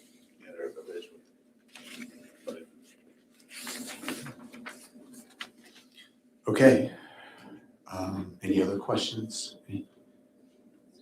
Yeah, And I apologize for my punctuality. I usually try to be very punctual. You're actually right on the money, so you're good. You're good. So you have another one, the memorial. Okay. Yes, this is for Marion Borough. I apologize for my rudimentary.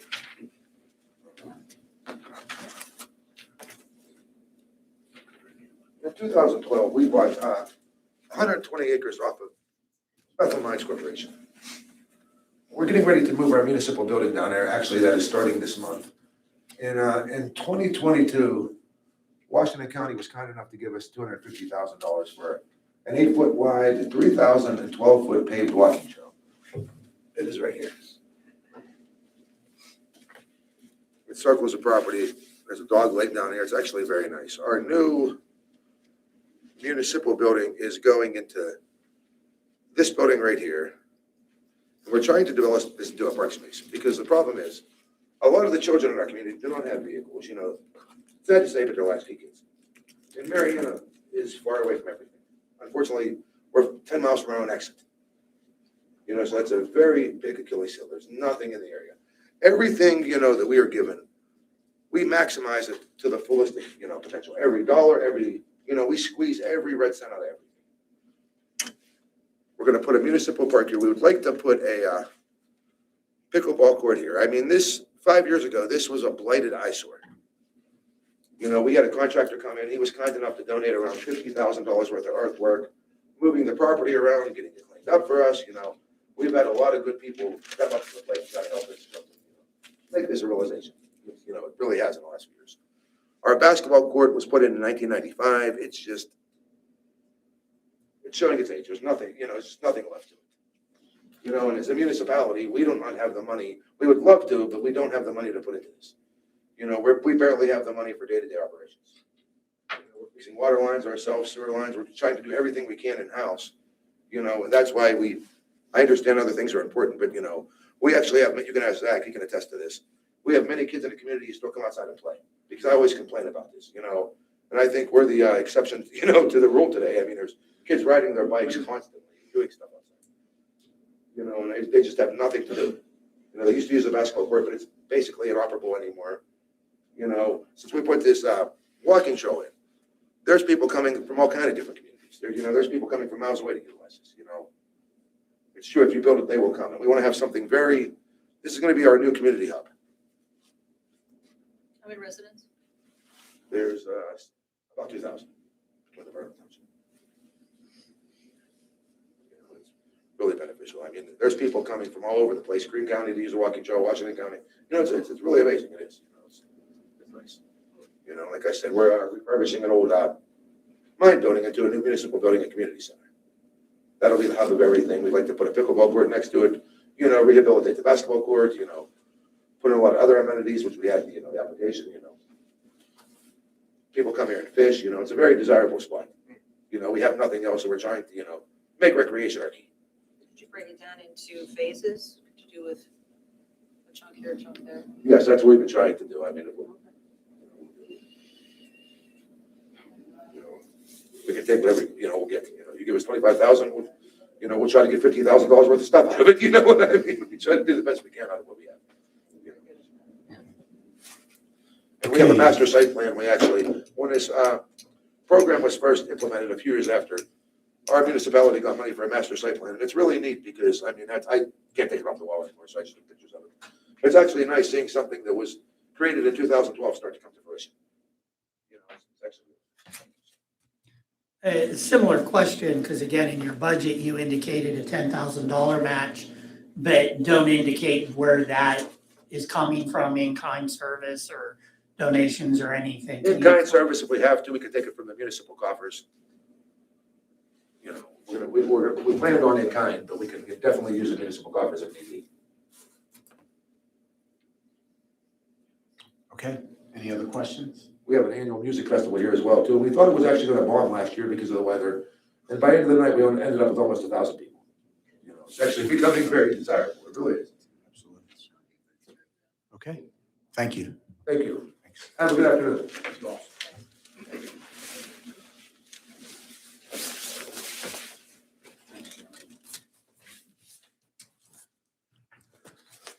Okay, next is Avella Area School District. Project name, Avella Area School District Public Water Service, Phase 2. So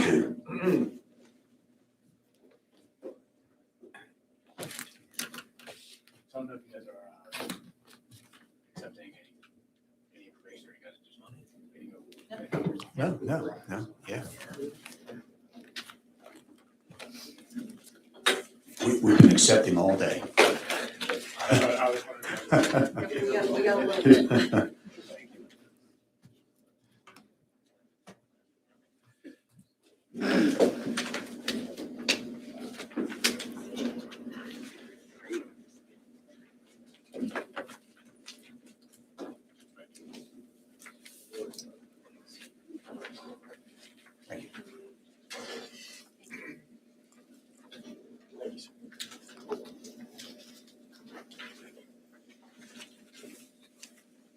What I just gave you was JP Governor, manager at Avella Area School District. What I just gave you was a summary of kind of where we are now. We already received an LSA grant.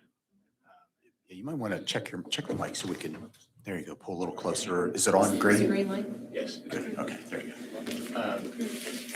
So what I handed you was the summary of the project, and this is about bringing public water to the school district. So there's a project now along Route 50 to extend the public water service in the school district, the elementary school and the high school. We have a daycare center and the whole campus. It's right along Route 50. So the LSA grant that we received before was $253,000. Engineering fees are $25,000, so that leaves $228,000 for construction of the project. When talking to the engineers, we brought the lines to the high school, line to the elementary school, along outside to the daycare, the greenhouse, the facilities, maintenance facilities, up to the concession stand where the football is. They came out with $545,000 for that whole project. So that was too much. So we tried to scale it back, rerouted, try to figure that out. The second estimate they came out on 9.5, the second design was $457,000. Still hundreds of thousands of dollars more than what we have. So then we started to talk about breaking it into phase 1 and phase 2. So the current grant that we have now would be phase 1, and that would be to get the water line to the high school and to the elementary school. And it's most of the footage is the lineal feet are in a field just taking up grass. So they're not taking up the parking lot, not taking up the driveway or anything. They have to tie the different locations they have to tie into is mostly grass, and they just tie right into the school. Even phase 1, that came out to $378,000, but that was what we had at the time.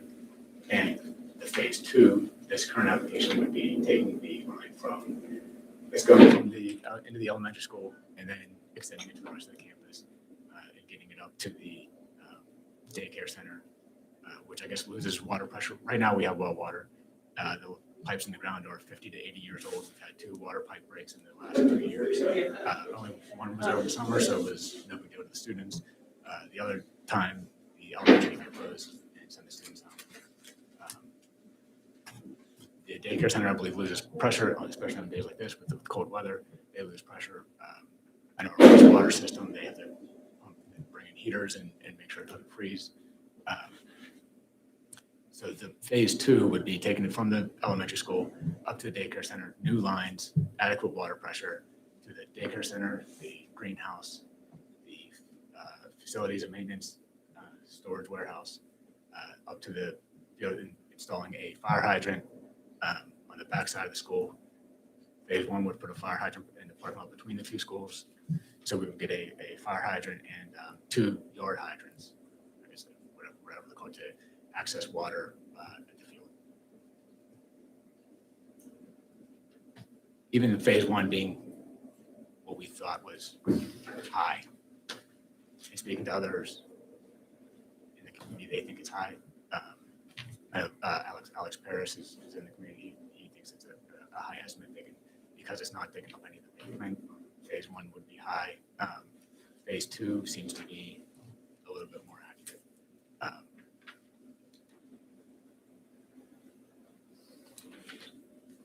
So we asked, even limiting phase one, just take it from the station to the high school. And they still came out at 278,000, which is still above our first grant.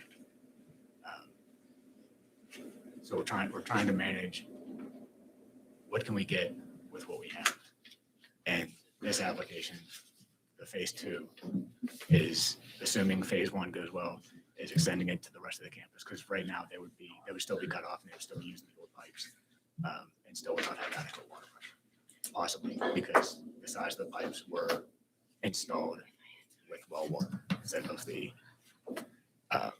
public. Okay.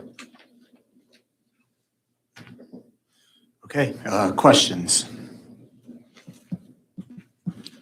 I may have missed it. Is phase one complete or ongoing, or is it waiting on this to then do them both technically? We're hoping to put that out to bid this winter, scheduled to have construction in the summer when the students are out of school. So phase one is going to continue forward regardless, and then phase two, ideally, would fall right behind. And I mean, it would be great if we can do, if it would be the same people with the same stuff and bid it out at the same time. It's not going to happen that way. Okay, any other questions? All right, thank you.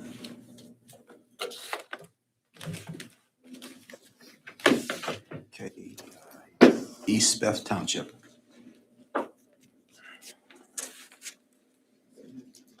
Main pump station replacement, project name.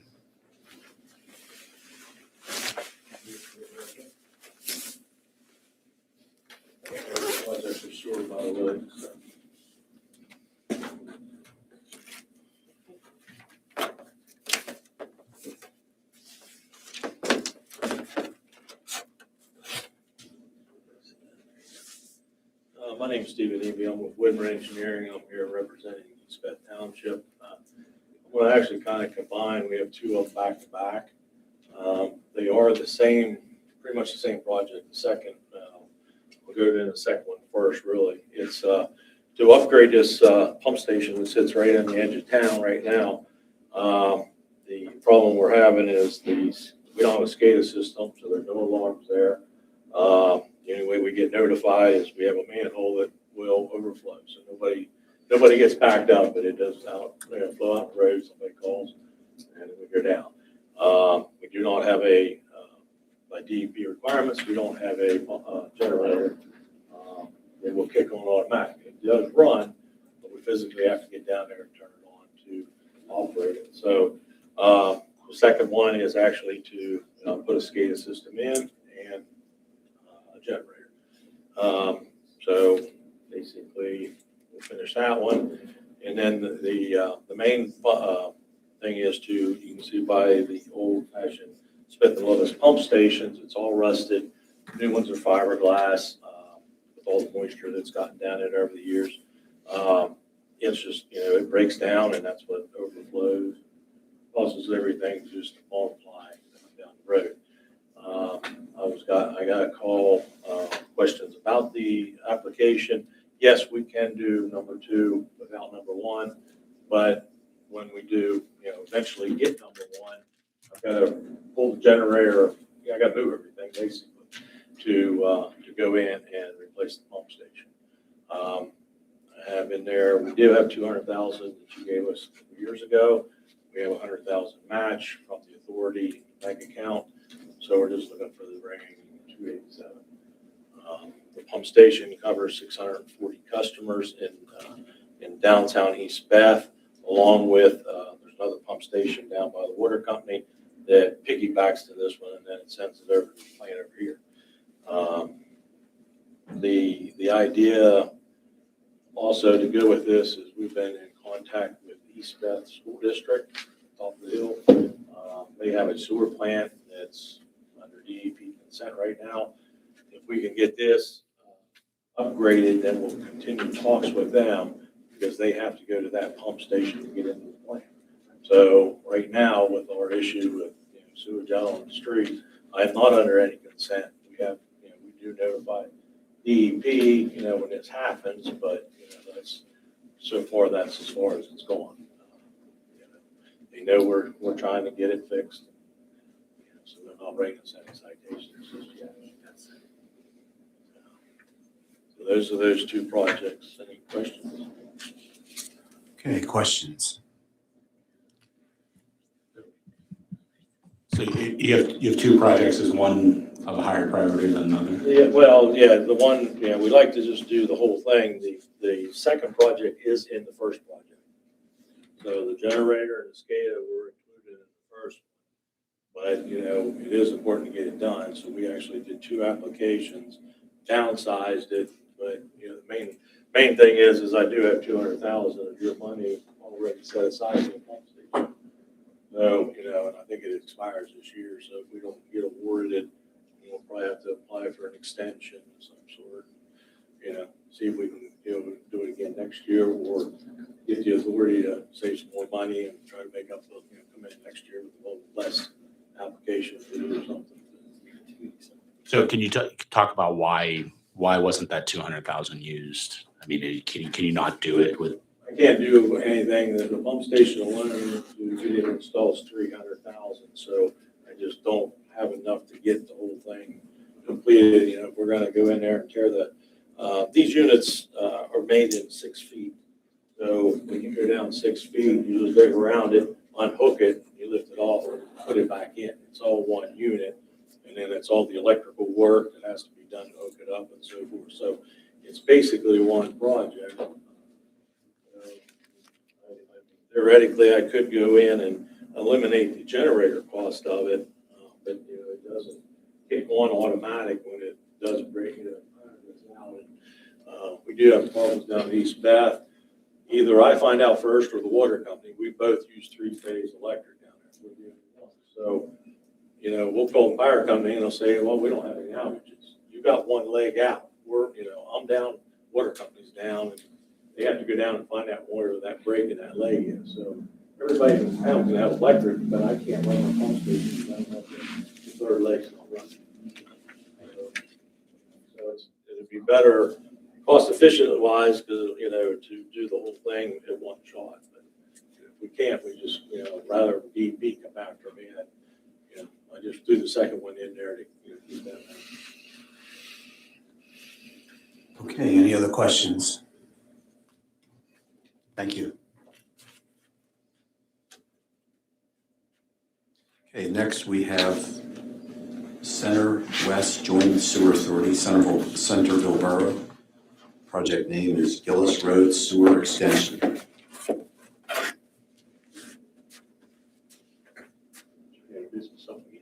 Oh, you're up Use again. a different voice this time. You're up. Use a different voice. Okay. Well, this starting to get a little hoarse. Okay, I'm with Center West Joint Sewer Authority, Steve Eby with Engineering again. So what this is a sewer extension from Gillis Road. Years ago, we brought the sewer up. It's sitting halfway up Gillis Road. This project is to bring it on up to the top to Ridge Road, serve the houses on Ridge. We do have, when we brought the line up from the bottom, we also came up from the other side. We serve the houses right up to these. These houses just don't have sewage. So we like to bring that line up here, bring it and catch these houses. And recently there was a big farm here.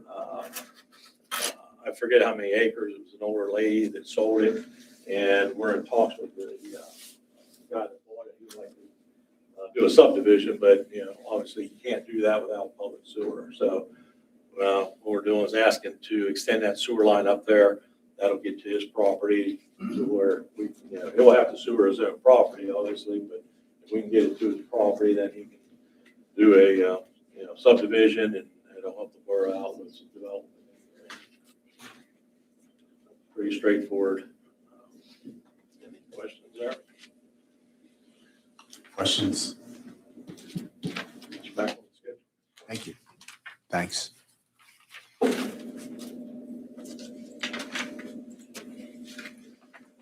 next one also. If you want me to. Okay, next we have, are you the next one? I think so. Oh, you are, okay. All right, so next we have North Bath Township, Barrel Acres UV treatment. Yeah, so Bear Acres sits off of Route 40 on Valley View Road. It serves a 40 home development, and the tradesman along Route 40 also goes into that. Right now, we're floating, same thing, possibly a consent order. The only reason we don't have a consent order right now is we physically are in court to take ownership. Sewer plants, when they go defunct, have to be transferred back to the township. When the guy built his housing development there, he built a sewer plant, he's dead. We gave the opportunity to the residents to start an authority. They didn't want to do that. They do now, but DEP's dropped that option now. It's gone too far.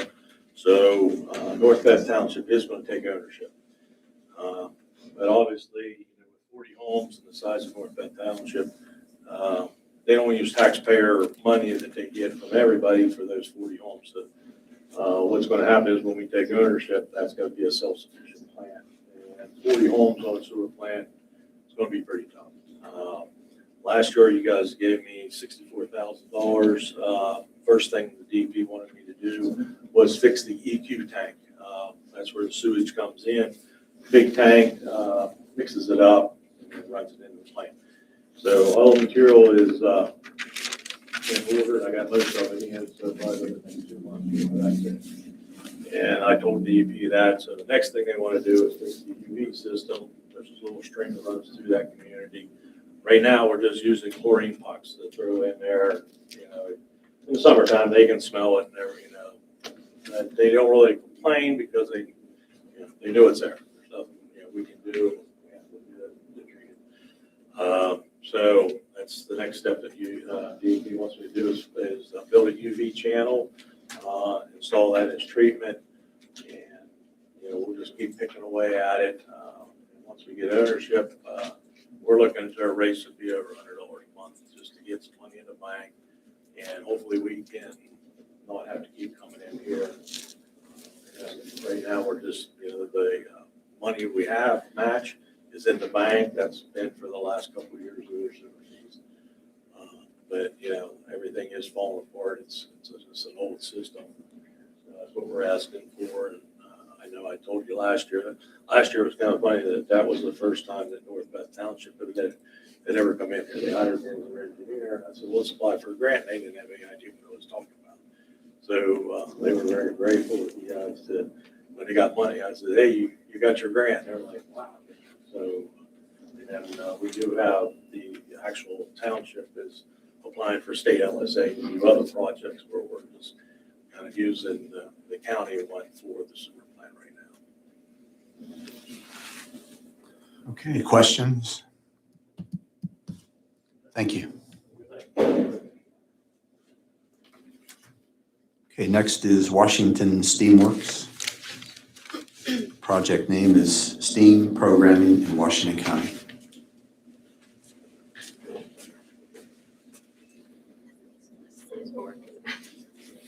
Am I good to stand? Sure. Sorry. My name is Christine Coyle. I am the founder and president of Washington Steamworks. My name is Robert Johns. I'm a board member of the nonprofit. Today we're coming to you requesting funding to basically maintain and grow our STEM programming. So 7 years ago, we started a STEM Fest here in Washington. It's a free event. It has expanded to including a scholarship for our junior senior, as well as free lunch. So it truly is a free event for the students and families that attend, which has received really positive responses. We've also have partnered with the Lemoyne Center the last few years in developing STEM curriculum for their homework and work program, which is their after school program, and their Camp Challenge, which happens in the summer. We've worked closely with Washington Wild Things, working with their Winter's Day to also, again, incorporate some STEM education, hands-on learning experiences into their free event for students to come to the ballpark. We've been partnering with Arts in the Park, and little by little, we are becoming more integrated into the community. I should also state that I am also a high school STEM teacher at Betmore, And in both capacities, being able to also work with the Workforce Development Board, trying to really instill technical skills as well as build confidence in students as they're learning this, and trying to incorporate that learning can be fun. And that, build confidence, like I said, their skills, but also in themselves. And to see that growth as an educator is really important and keeps us going in this capacity. So we are just seeking money for our expense costs for our programming. So we did receive a capacity building grant, which has helped us move along as far as having a virtual assistant to help with some of those needs, just day-to-day needs. We are still in the growing stages of this nonprofit. Any questions? If I could just interject there for a moment, the STEM programs, they take quite a bit of equipment in robotics and Legos and things that the students work with, or adults in classes getting to adults. So really the money is going to that too. The equipment you have to purchase, and then for the educational part of it, and then the storage of it. And we are looking to partner, like I said, we work at the Lemoyne Center where we're working to also incorporate a lot more adult classes once their space is finished. Meeting people where they're at and in the spaces that they are comfortable coming to. So we do run out of Ignite. That doesn't, while it's good for those that would wish to come there, we're now kind of changing our ways and trying to just build these partnerships to then again meet people where they're at. Looking to also form partnerships down, like I said, in Mid-Bentworth. It's an easy integration into that community, but also extends us further into Washington County. Okay, questions? I have a question, and it's more about the future. You know, I think what you do is great. My concern is LSA just funding your organization moving forward? Like, what is the plan to sustain it moving forward? Because quite literally, I don't think you can rely on this every year. Right. And so what's the plan as far as sustainment moving forward? The plan is right now, I'm starting to have conversations with W&J, just seeking to see where we can start to get resources. They're heavily invested in the STEM Fest. I'm trying to see if they're willing to just bring some of their resources in, manpower, tables, things like that. They have a great education program, looking to see if maybe we can partner with them as far as student teachers. That gives them experience. It also gives us the manpower. Those are my biggest, manpower is the biggest hurdle here. Money, but then also having people and just to keep moving this forward, because we start off small. It started as an idea of, my kids were at JFK. They wanted a STEM program. Then we were like, this is great, let's bring it to the community. And now 7 years later, here I am. So we are trying to move forward. We are looking though to partner with someone hopefully bigger to really anchor to in the future. That is my goal. So we can sustain what we are doing and then naturally grow from there. Okay, other questions? Thank you. Thanks very much. Thank you. Appreciate it.